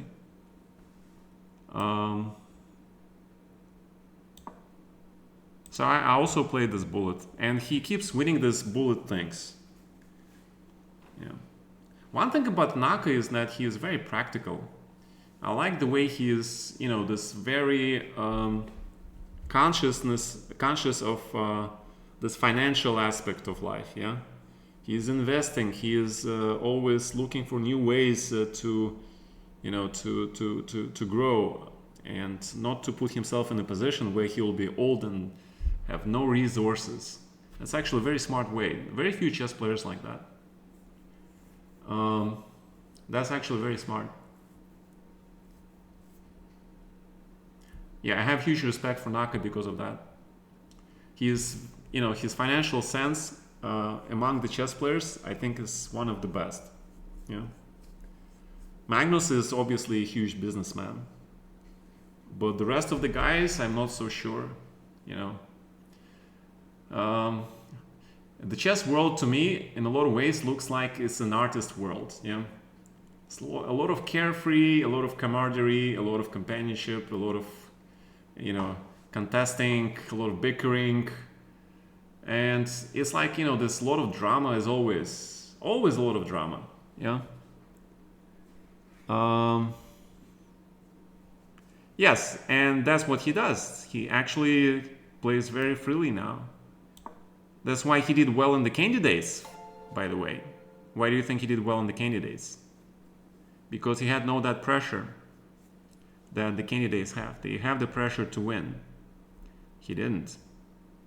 All right, 2 ways to play. Take the queen. We have nice pair of bishops going to the endgame. I'm pretty sure taking the queen is correct choice. And this endgame should be very good for white. But you know what? I'm very tempted about this bishop f5. Just keep chasing this queen. Put it into some ridiculous corner. Like, tell this queen, go into your corner. You know. I think bishop f5 is also okay. You have only one move, so there's, because queen b3 runs into rook b1, queen is trapped, so there is only one move. Queen e7. So another thing about chess, if you have only one move, you should just play it. Don't waste your time, and then you think on next move what to do. Okay. That's another thing about chess, because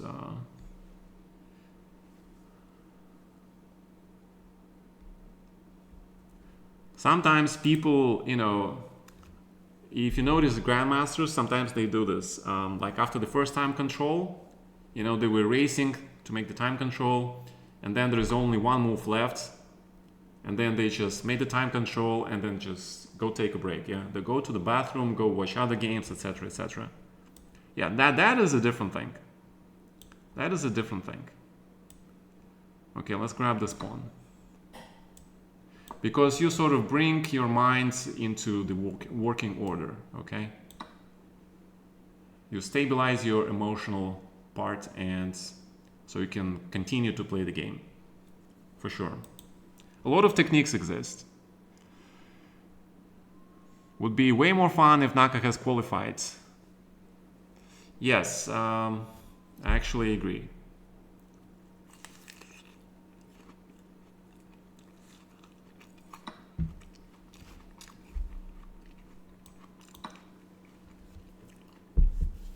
Yes, I actually wanted Naka to win this candidates, but unfortunately he didn't manage to do it.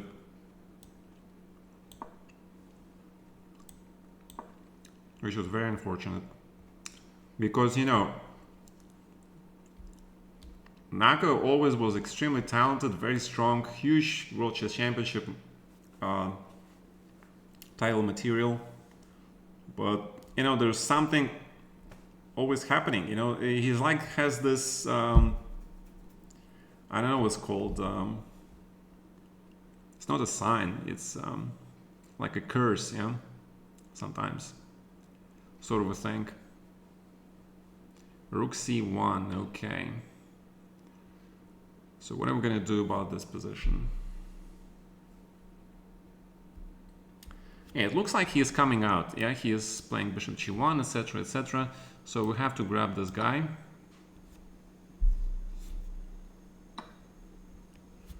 And we probably have to bring this bishop back, but there is because there is d4 and everything else. A4 looks okay though. But bishop here is kind of weird, yeah. So bishop e6 looks good. Yeah, but then he has rook c3 coming. It's very unclear actually. Yeah, I like how white. Yeah, I probably misplayed this. But kudos to white for making this, you know, very interesting. Good job, Mr. Texas Pete. This is extremely unclear position now. Yeah. Extremely unclear. You managed to open my king. And my king is now not safe at all. Yeah, I need to have safety for my king. This is absolutely critical.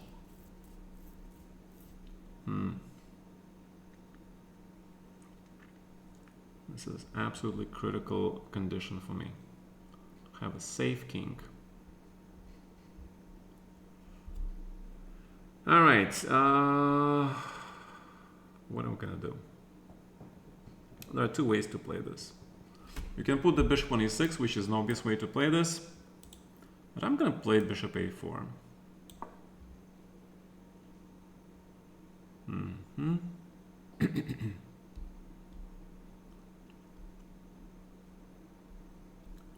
So this is another very interesting position. Damn, so many interesting games today.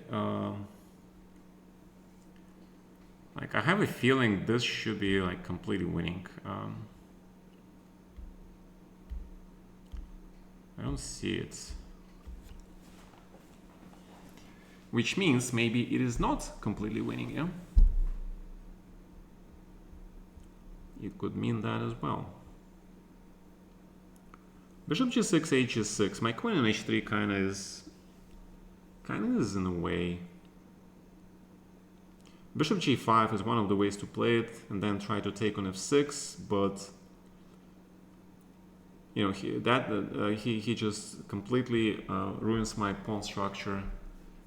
If I allow him to take on d4, it's just terrible. Bishop e3 runs into knight d5, yeah?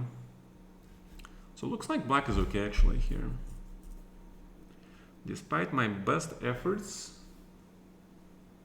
So take on g6, take on g6, take on e5, bishop e5. If I take on e5 with the knight, rook takes d2. If I take on e5 with the rook, rook takes e5, bishop f4. That's what I was counting on, yeah? But he has knight d7, which I completely forgot. But I think I have to play it, yeah? So let's do it.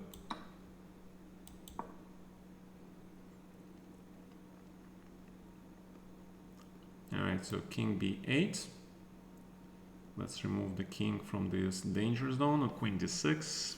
Does it matter? I don't see how it matters. It probably matters, yeah? It should matter.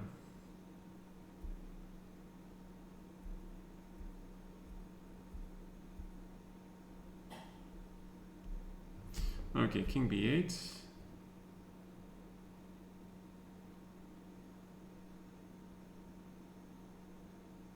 Actually, you know what? I don't know if you could have taken on e5. That was very interesting, yeah? Very interesting.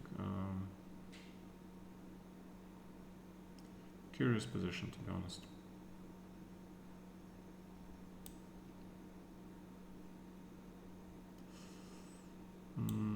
No, not happy. How about queen d6? Yeah.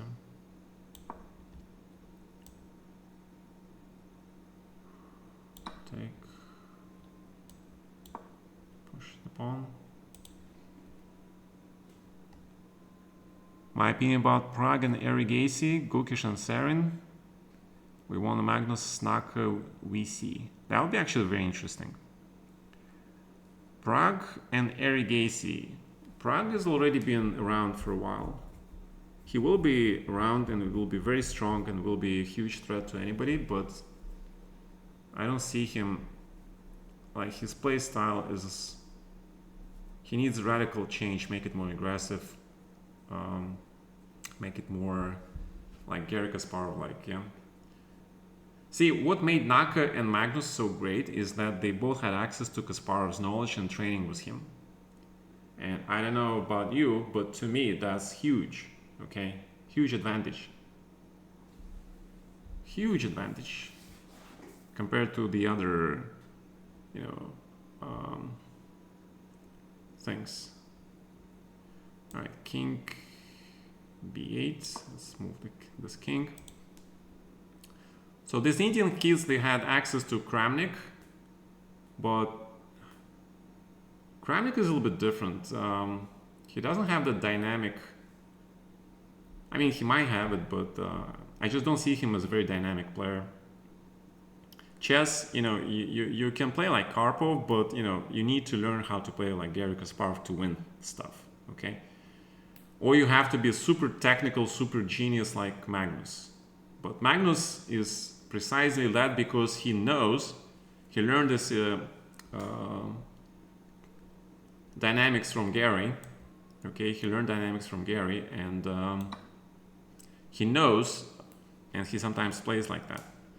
Even though his true strength is more related to probably technical chess, yeah.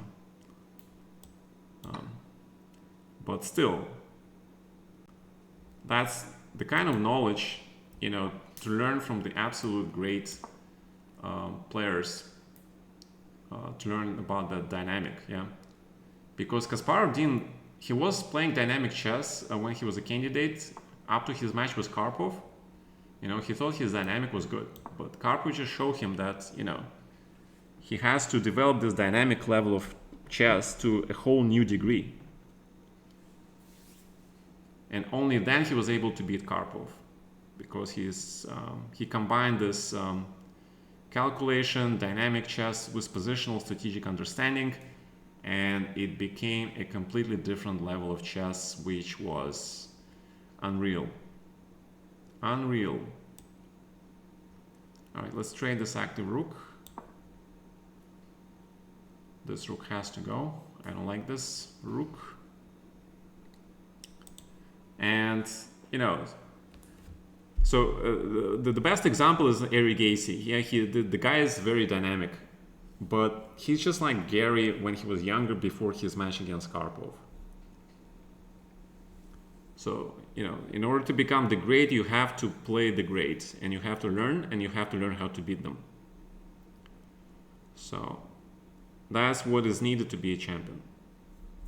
And these guys, they have the potential, but, you know, they still don't have that. All right, so bishop b5 first. We need to counter knight c4.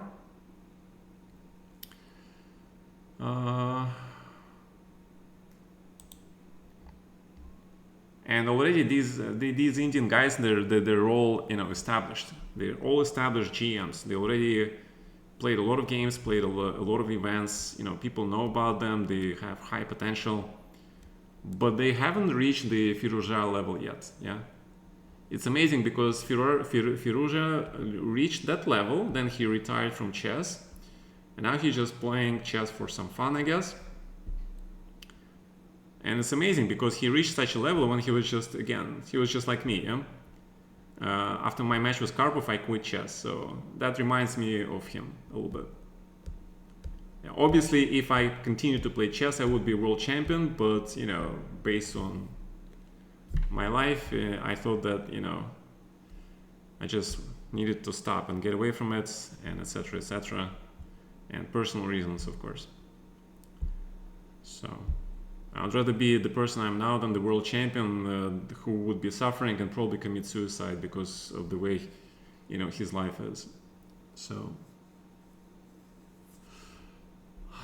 that was the choice. But I don't think Firouzja had this, you know, life crisis the same way I did.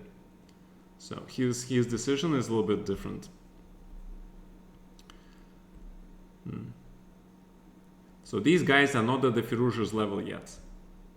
I have a huge, you know, after playing these rapid events and after going through some games, I see this Lazavik guy, yeah? And you know what? He reminds me, he has everything. He's like a new Karpov, but I would say he reminds me very much of the young Caruana, okay? Almost a copy of Caruana. Tenacious, accurate, defending, incredible calculation, everything. That's what Caruana was when he was young, when he was younger. All right, grab. And obviously Caruana was the challenger, yeah? So,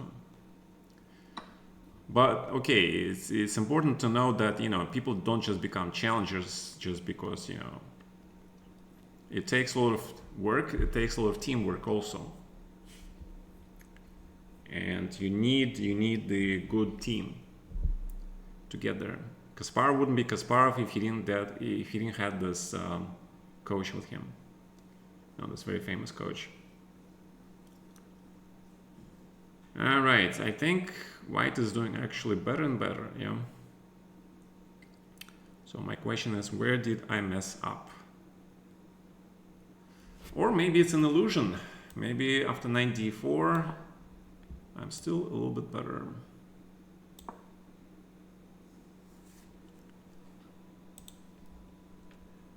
Naka is hiding his prep. I don't think so.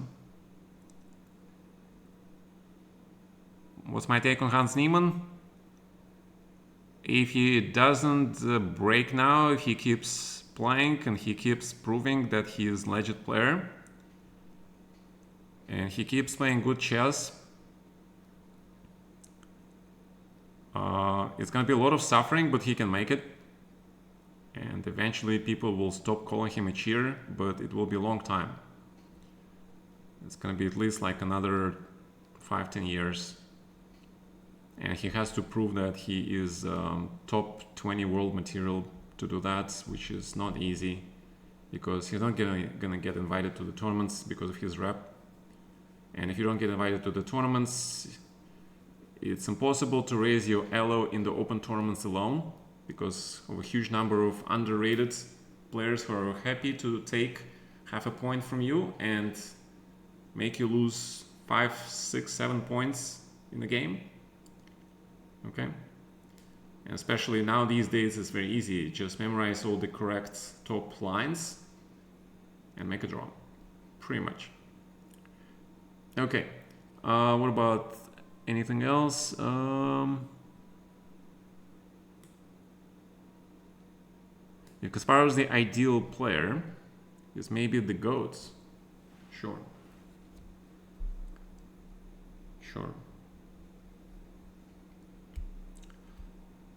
But I would say is like, you know, can we take an analogy from, what is this, Avatar? Yeah? You know, there are 4 classes of mages, yeah? 4 elements. And there's this Ang guy who is a master of everything, yeah? So if we talk in terms of this Avatar terminology, then Garry Kasparov would be like a master of fire, yeah? It's like the most dangerous form of elements. And remember how Ang was fighting the master of fire at the end, yeah? So I would say that Garry is a big representative of the fire school. And Magnus is sort of Ang, yeah? He has to master all of the elements, okay?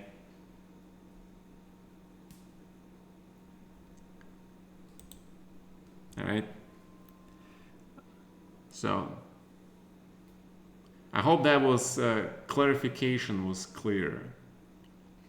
All right, actually I see the idea now. Yeah, I can play rook d1 actually. Okay, we're in business. I'm actually threatening rook d7 and take on e5. Okay. Ooh, we're doing good. All right. Actually, I thought I had nothing here. But now it looks like, white still has some advantage, yeah?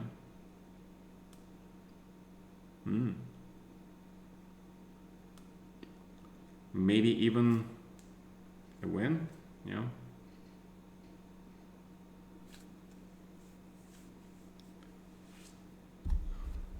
I don't know, this... Oh, it's tricky.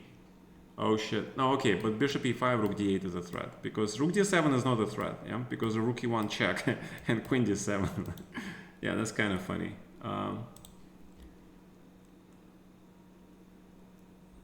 Don't accept. Nah. Accept what? Alright, Mr. Tiranmao, thank you for the game. Yeah, your e4 was a little bit too impulsive, yeah? Otherwise, you did good, I think. Alright, this is absolutely crazy game, man. If I take this exchange, this bishop becomes super monster. There is just no other word for it. This is a super monstrous bishop. It's just absolutely crazy, bloody monster of a bishop. And we need to trade this rook somehow. Yeah, this is crazy position. Crazy. Alright, but we have to start with something. Yeah, so rook g8, let's start with this. We need to create something. But his rook protects it. Yeah, so I would say this is probably equal position.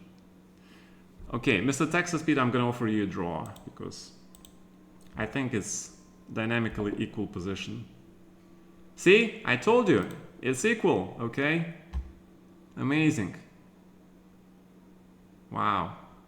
Alright, but at this point it was better. Yeah, it's -1, so c4. So what did I do wrong? Oh, I could have played knight b4, okay. Bishop a2. Yeah, bishop b3 was absolutely ridiculous move. This was absolutely terrible. I helped him bring his rook to attack my king. Yeah, I don't know why I played this. My original idea was probably to take on d3. Yeah, that's what I wanted to play. I wanted to trade the queens. And for some reason then I stopped. I don't know why. Take on b6. King b7. Yeah, I saw this line. And for some reason, I didn't go here. This is what I should have played, okay? Because without the queens on board, you have 2 versus 1 majority here. Bad bishop, active rooks. Black has a big advantage, okay? Yeah, so that's what I wanted to do. I wanted to take on d3, but then I forgot. I got distracted, I don't know, something, and I forgot about this. Yeah, but after queen d3, it's advantage. Alright, but you messed up somewhere before, yeah? You played here somewhere. Yeah, knight d2 makes more sense. Knight d2 with the idea of then some long maneuver, knight f1, knight e3. Knight e1 is also okay. g4. Not so okay. Yeah, this was definitely a big break for me, yeah? And you take with the bishop, of course, not with the knight. Or you play c3 here. I was very surprised you didn't play c3. And then you try to regroup something like b3, rook d1, knight c2, and prepare for d4, yeah? Like b3, knight e7. Okay, you take the pawn, yeah? Yeah, it's kind of weird position. I had to play king b8. If a3, then bishop b3. Again, this is complicated. Both chances has sides. I think white chances are probably a little bit preferable because of the pair of bishops. They are, latently very dangerous. Latently. Not immediately, but potentially. All right, Mr. Texas Pete, great game. Thanks, man.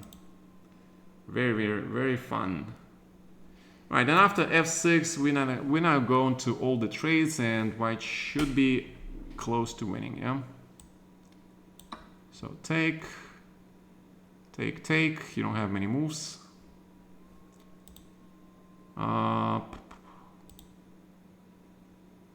Dominic, it's a little bit too late for the Simul. Sorry. Ah, you wanted to activate your knight. Right, okay, but in a semi-closed position, you know, structure is critical because you can always maneuver your pieces around. So pay attention to structure. If it was an open position, yeah, the piece activity is dominating factor. But in a closed position like this, structure is more important. Yeah, don't accept. Okay, got it. Thanks. All right, gentlemen.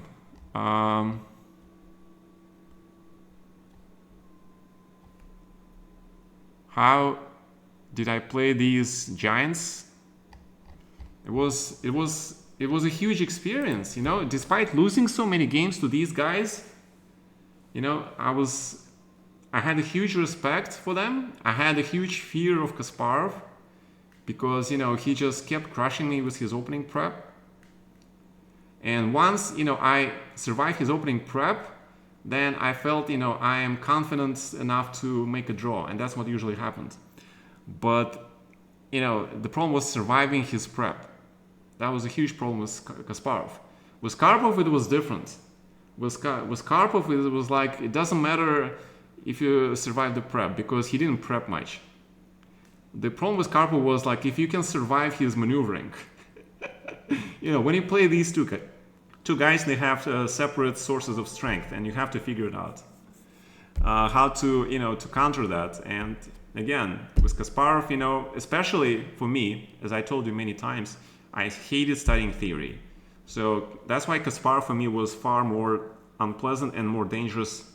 Not dangerous, just killer opponent for me. He just, every game, and I refused to, you know, I refused to prepare. After so many losses, I still refused to prepare. It's only later, you know, when I got to the 91, 92, that's when I got a team, okay, of grandmasters of Gingy and Shaba, and before that, some other guys. You know, that's when they worked on my prep. Those guys worked on my prep. I didn't. That's when I started to feel confident, and that's when I started to get decent results against Gary, actually. Okay? If you remember Tilburg 91, I drew with Kasparov 2 games, and with White, I was actually winning. But I didn't see, in time trouble, I didn't see this incredible line. And I beat Karpov with Black and Grunfeld and drew him with White. So that was like, and they both played. That was like the best result for me in a single tournament where I played both Karpov and Kasparov in their prime, pretty much. And then I beat Kasparov in 92 the next year in Dortmund. And after that, he started to take me very seriously. And then he just kept on crushing me. Yeah. So that was my experience. So whenever I played Karpov, it was always, you know, can I survive him? Can I sort of attack him and give him a mate before he outplays me in some crazy maneuvering game? Yeah. So to play Karpov, I actually adapted Garry Kasparov's approach of playing Karpov. Okay, so whenever I played Karpov, I just went for the king. I just realized, you know, you have to attack Karpov. But when I played Gary, I realized, you know, I have to get something super solid and with a certain latitude of degree of safety where I can make a mistake. All right, this is very hard to win for me because these pawns are actually great. They protect his king and they prevent me from making a clear passed pawn. B6, probably I need to keep this pawn alive. Yeah, this is actually not a simple endgame. H4. All right. Yes, that endgame against Karpov was that was something. But I had a lot of amazing games against Karpov, a lot of games. One of my amazing losses against Karpov was actually, I don't know if you guys remember it, but in Caro-Kann, he played this amazing King E7 move. It was considered to be a shocking new idea at the time. And although, to be honest, to be absolutely honest, a few days before this game, somebody played it at a lower level and I've seen it.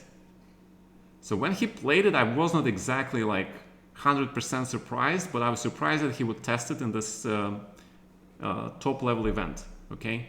And he would play it in such event. That was a little bit surprising.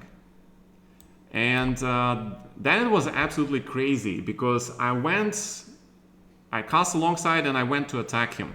I sacrificed a bunch of pawns, but his defensive prowess was too strong. And at some point, you know, he blundered. In time trouble, you know, he blundered and I could have won, but he blundered in the position where he was already better. Okay, so it was a fair result that I lost this game, but it was an amazing game. And the second amazing game we played was in Groningen. It was absolutely amazing draw, some insane tactical motif in the endgame I found to save the game. I was better with white in Caro-Kann, and then he managed to outplay me, and then I transposed into this rook and knight versus rook and bishop or something, and I managed to save this endgame, and he was shocked because it looked absolutely winning. And it was study draw like draw, which actually showed me how important it is actually to learn studies. Okay, studies is very, very important. All right, guys, I need to get a bathroom break really quick. Okay, so Mr. Idiot Chess, you just blundered queen e3, queen b6, but it's okay. All right, give me like a few minutes, okay?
Okay, back. So what did I miss? Yeah.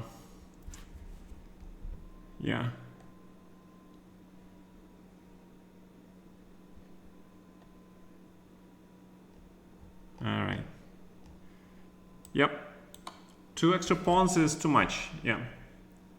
1 pawn is enough to win, but 2 pawns is too much.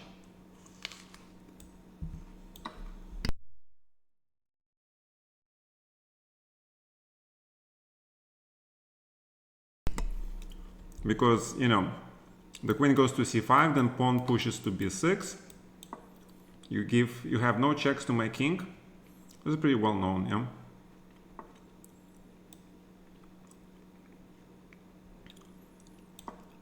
Okay, so let's do this. Let's act it out.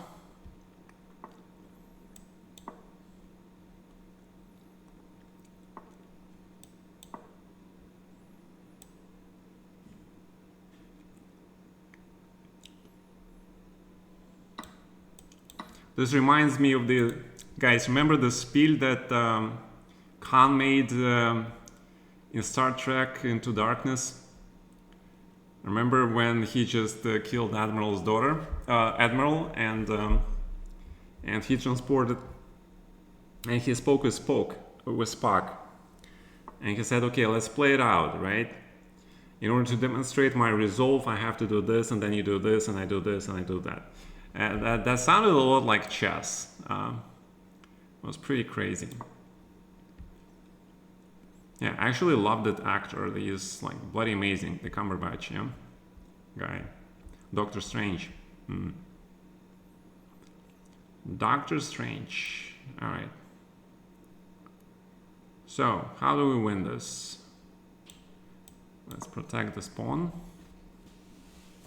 Then we force this queen into passive location, or just play queen c7 maybe at some point. King g2.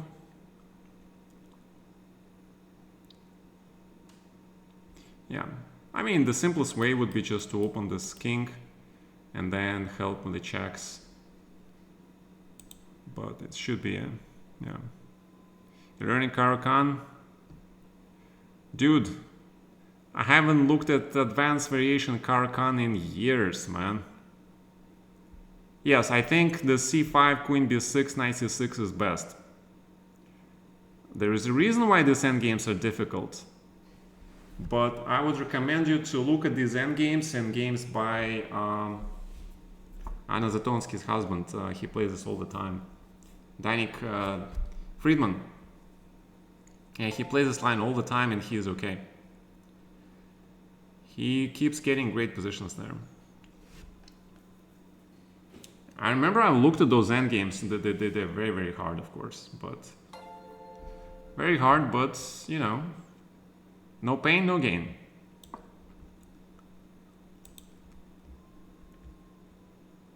Knight d7a5, yeah. Yes, Daniel Friedman, correct. Hey, Cheslav, what's up? Yeah, there are people who play Caro-Kann all their lives. But you see, there are like so many lines that you have to prepare, and it's kind of easy to prepare against people who play the same thing. Which is why you should diversify, yeah? Diversify your chess investment into studying different openings and playing different stuff.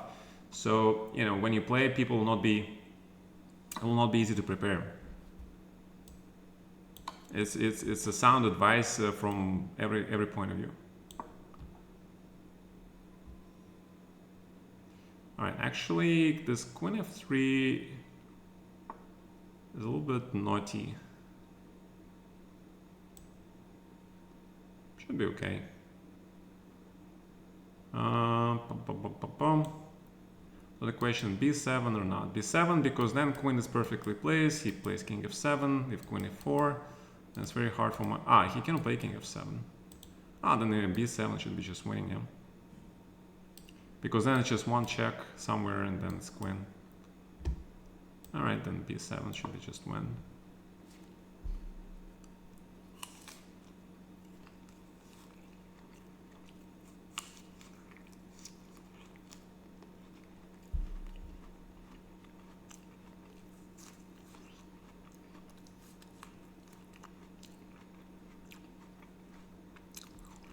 Yeah, these apples are so good, man.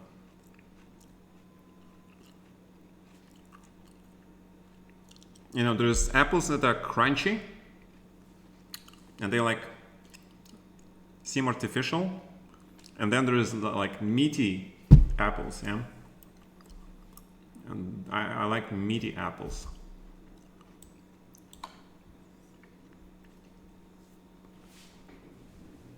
All right. Because his king has no safety zone on the H file, which make it super easy.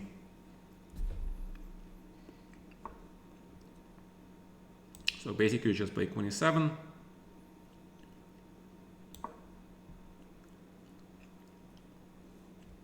Pretty much.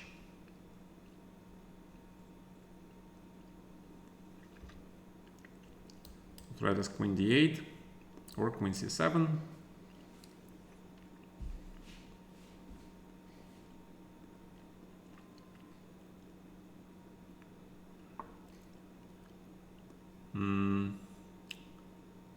All right, let's calculate it. I'll probably throw in g4 here. I should probably throw in g4.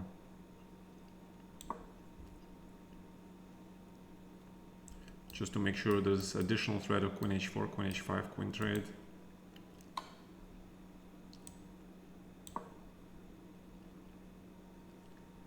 So you place your queen in the maximum position, which maximum nullifies the queen placement. So queen h4 check, that's what I was talking about, right?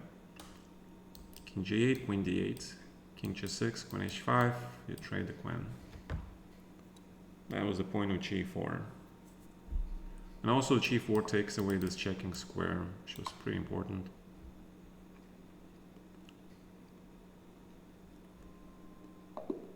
All right, GG, man. Good game. I am curious about this position, though. So, bishop d6. g3 first line. Okay. See, the whole point here of g3 is that if he plays bishop c7,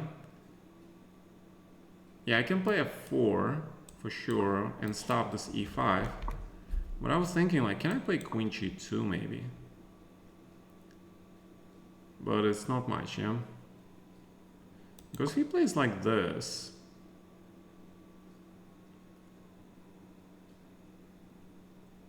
I take, he takes with a pawn, because if you take with a knight or with the rook, then the queen side is going to be under fire, yeah? If you take with a knight, it's bishop g6, d5. So you take with the pawn. If I take on e5, just equal. So we play knight e3, and you see how these pawns, they sort of take away a lot of squares from this guy.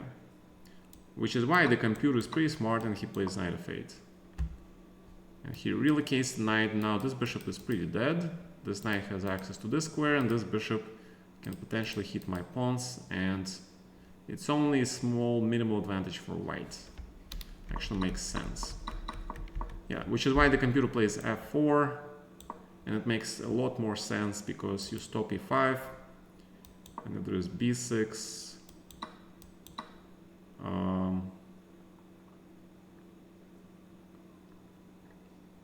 Rook a7. It's very interesting. Yeah, because if you play b5, then there are no more pawn breaks, yeah? So, but if you want to keep pawn breaks alive, but you're not gonna get them, yeah? And then knight e5. Bishop c4 is another idea.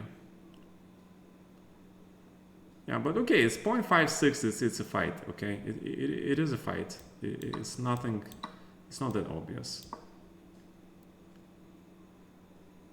It is not that obvious. I'm looking at this line, queen f1, why you cannot take. Bishop g5, f6. Oh my god, triple pawns, but it's a draw. Yeah, triple pawns in the rook endgame is probably the only endgame where it's okay. Because the rook endgames are just, you know, draw. Pretty much. Alright. Yeah. So after e5, 93. Yeah, queen f3 is a problem. So queen e6 here, and knight c4 is incorrect. Damn, such a natural move. Okay, it is okay. So you played first line, take, bishop f4, 97, rook d1. Oh my god, you missed knight f8. Wow. Wow, okay. You know why knight f8? Because of rook d8, you have a check. And that's why knight f6 is bad, because I take check, and then I take a rook, right? But you have knight f8. Wow. That is actually very pretty. And then you play knight d7 back. Damn. Damn. Dude, that was your chance, man, to equalize. Amazing. Knight f8, yeah. Tactics. See, in chess, tactics is very important. It can actually help you get out of messy situations. Let's put it that way, yeah.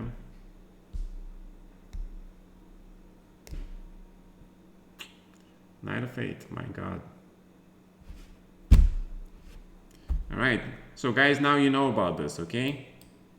This, when you're in the cross pin, always look for the way to get out of the pin with the check. Okay. Yeah, absolutely, but knight f8, yeah? Very nice. You managed to blunt those bishops. Okay, man. I mean, the bishop is not that dangerous until he actually hits something. But it's quite possible by the time bishop actually hits something, it's already too late. It is possible. All right, gentlemen, I hope you enjoyed the Simul time. You're gonna see me on Tuesday for the title Tuesdays, of course. And I think next week, not next week, but the week after, the new series of rapid events starts. So let's see. If I have energy, I can actually do some streams before that. I tend not to stream those events because, you know, streaming, talking reduces the focus, and I need to be absolutely focused. I mean, if you guys have seen if you've seen the games, the way Lazavic and Sivian played, these guys have been playing at 97, 98% accuracy. An absolute focus, okay? But okay, I thought Lazavic was like 15, 16, but he is now 17. He is 17 and he's pushing 18, which puts him into exact, almost same position I was when I was, you know, I won Tilburg when I was 16, but that was not enough experience. I qualified for the candidates in 93 when I was 18. So he is about right on time, okay? And Sivian, he's doing a lot of chess work, which actually shows, okay? He improved, pretty noticeable improvement too. So hopefully, you know, they continue doing it, both of them, because their matchup was like, I was shocked, you know, 90% accuracy, both of them. Predictions for the World Cup. Yeah, if I knew that, you know, next time I actually would probably agree to play in the World Cup, because it's been a while since I played there. I couldn't play last 2 times because my residency was not clear, and now it's a little bit more clear. So I'll probably try to qualify for next World Cup. I'm glad they offered the wild card to Ivanchuk. He didn't qualify in the European Championship, but they offered him not a green card, the wild card. And I'm actually very happy about that. So you guys will see Ivanchuk in the World Cup, and he is gonna be, he is gonna actually make some life miserable for a lot of youngsters there. I'm rooting for Chucky, of course, for Vasily. About who wins, I don't really care. The only moment of interest is whether Magnus will finally win the cup and claim that one title which has eluded him so far in chess. He reached absolutely everything and many times except the World Cup title. Can he leave Ukraine? Yeah, of course. He came this year to play for our team in the French team championship. It was no problem. So, shouldn't be any problem. So, this will be a watch party for Magnus and for Vasily Ivanchuk for me. Okay? Two of the players that I'll be rooting for.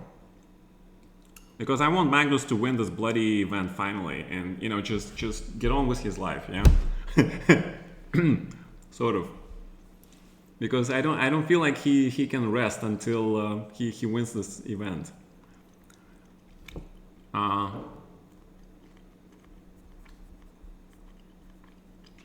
He said that he was under 60 and he wasn't allowed to leave.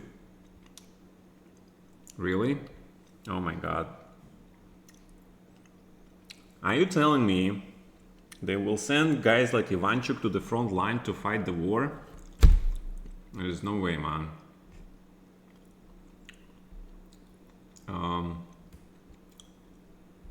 That will be a very sad day when that happens.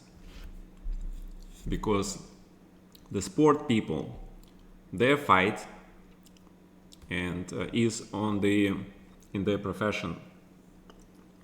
When they play the game, when they play the events, that's how they fight. That's how they bring glory and to their country and to their fans and to their supporters. It's also a fight, and it's also, I'm not sure which one is more difficult, because for the sports person to be at the top, he needs to sacrifice his entire life, starting from when he was very young. Yeah, people who go to the army, I don't want to say anything bad about them, but compared to the sports people, you know, you go to the army when you're 18, that's when you start your career, and it can last for decades. Yeah, but when you're a sports person, your career starts when you're like freaking 7 or 8 years old. You don't have a childhood, you don't have anything, you don't have many friends, because that's the only way to win. That's very sad, actually, you know. That's why I think, you know, that's why a lot of sports people, they get a lot of slack, because in other areas of life, because people realize, you know, how much these guys are sacrificing everything. Yeah.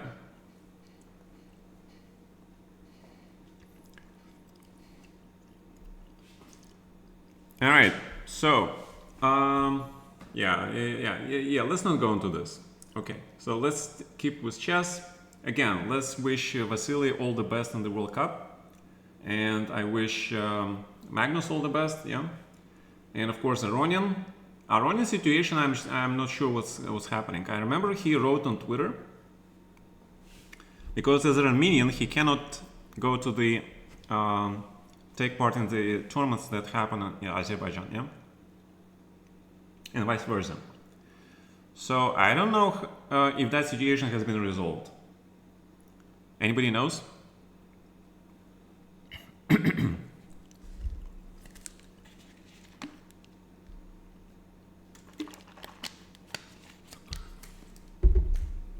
Mr. Hannibal Lecter, I think Olympus is large enough to hold place for every chess player there is, not just for the grandmasters and top players. Yeah, because otherwise it would be a very sad place if it was discriminating against others.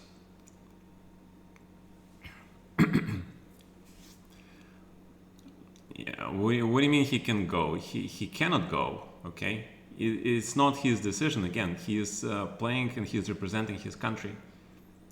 He is an American now. I don't think he's an American citizen, but he is now a resident, yeah?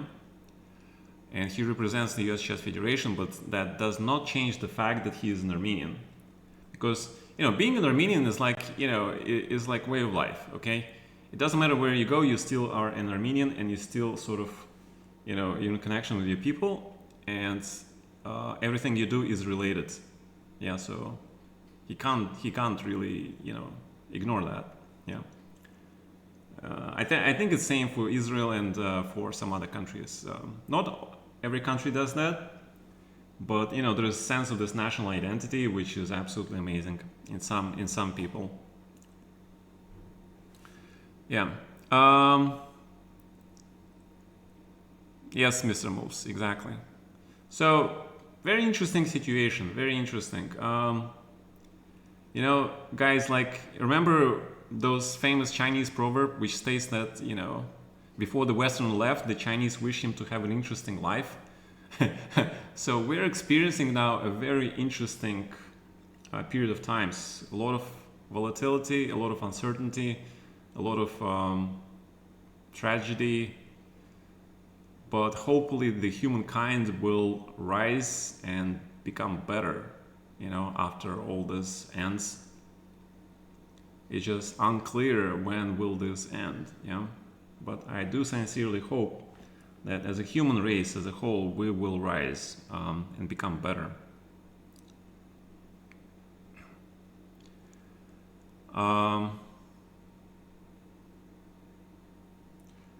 Yeah. Well, because there are so many things going on in the world, so many different ideologies, so many different, you know, propaganda. People can see ways to live life are different. Again, the other thing which is probably even a greater threat now is the potential of the AI. Yeah. And before it is too late, people should be like very careful and set up the guidelines and rules and be very strict about it. Because to me, it doesn't seem like it. Yeah. I'm like very amazed with those creators of these Terminator movies, and I'm not sure of their books. Yeah, was this one a movie based on a book or something? I don't know, but yeah, it now looks actually, you know, very. It's not like science fiction anymore. Yeah, when I watched those movies in 1991, Terminator 2, I thought, great movie. Yeah, it's not gonna happen. No, not in real life. Huh? Guess what? Um, the people making the rules or not making those rules, yeah. Yeah, but see, the problem is, like, you know, you have so many things going on, like like people don't have a clue actually, like what to work on, what is the top priority. There's like so many things. It's like, you know, you have too many pass pawns all running to become a queen, and you have to stop them all. Yeah, it's a race. So it's what's going on right now. Yeah, you have so many priorities. It's like which one should we tackle first? Yeah. Um, Exactly, Mr. LOL 80 rules. Exactly, exactly. And you don't actually need a country. The large enough corporations, they will always act like corporation umbrella. Remember the Resident Evil, our favorite game. I don't know. Okay, I never played the game, but I love the movies. Okay, and again, it's, you know, corporations like that are the governments. Yeah, they actually are the governments. And we have quite a few of those. I don't know what's going on with the Twitter, with Musk and everything. It's starting to look like a socialism platform, which is okay with me, I guess. I have not tried this Meta. Oh my god, what is it called? Threads or something? But I had an interesting experience signing up on the Instagram, and something apparently my computer didn't like. There were like too many cookies or something. It just crashed my system. So I will probably not be signing up on Threads anytime soon. Yeah. Alice Lee played a perfect game, 99% accuracy, and your opponent too. Yeah, this is what happens in this modern generation. Humans are becoming more like freaking robots. Yeah, in order to compete, you have to minimize your errors and you have to maximize your efficiency. So yeah, this is very sad for chess, but you know what? This is possible because the theory is so really developed. The modern, more powerful engines, they help you analyze deeper than ever before the lines. So now even the endgame. So, for example, I just wanted to show you this game from the Sevian and Lazavik final. I just looked at this game and I realized, my God, how chess has changed. The finished past events.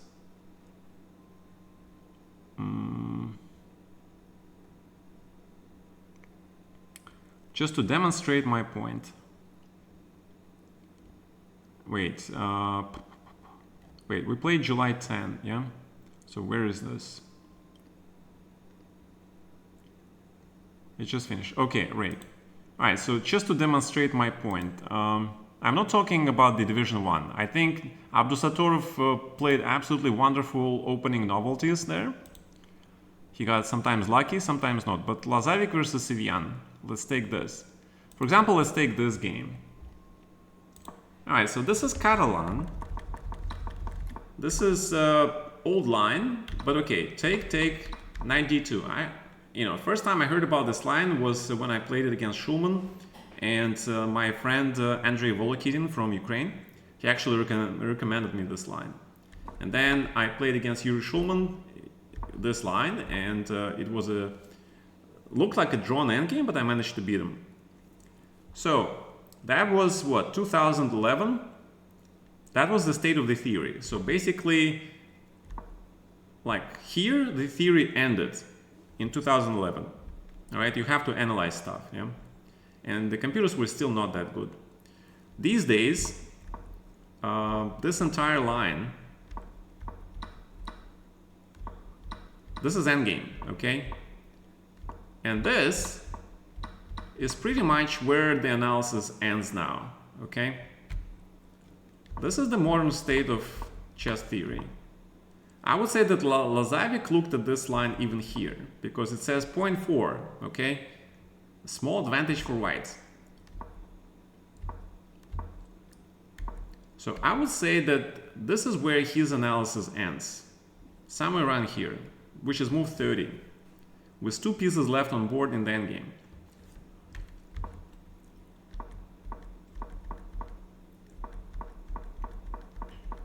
But Sam plays perfect defense. Perfect defense. I'm not sure if I would have been able to find all these defensive moves, because if you don't play perfect defense, chances are good that, white can get something. But with the perfect defense, nope, just draw. So, in order to get to this endgame, you had to analyze all the previous lines, and, you get to this endgame, and this position is plus 0.4, yeah, which is move 29. This is where the analysis ends, and that's where you start playing yourself. I'm sure that after this game, this endgame was analyzed further, and some decisions were made. Okay, so I'm sure there's some methods to make life more miserable for black we made. G6. Yeah, this is the only moment that I had a little bit of a trouble. I thought that this taking here and king c4 looked a little bit dangerous. But nope, it's nothing, yeah? Just in time. Everything is just in time. Yeah, knight d2, yeah. The idea is like sort of run black into a Zugzwang, but nothing, yeah. Okay. So that's why he played a3, king d7. And black is absolutely fine. All right, gentlemen. All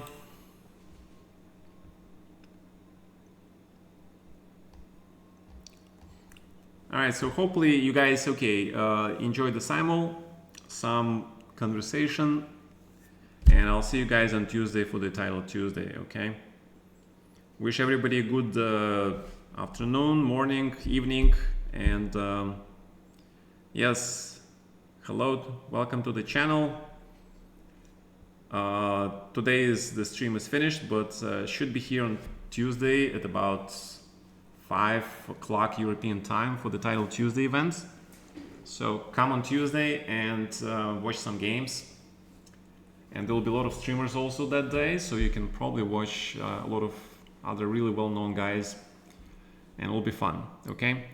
All right, guys, next Simul Sunday. I hope so, unless on Monday I play the event. Okay, if the Rapid starts next Monday, I'll try to move it earlier, okay? If it is on Monday, I'll try to move the Simul like to Friday or Saturday, but not on Sunday. All right, guys, okay, thank you very much, and I'll see you on Tuesday. Good night, everybody.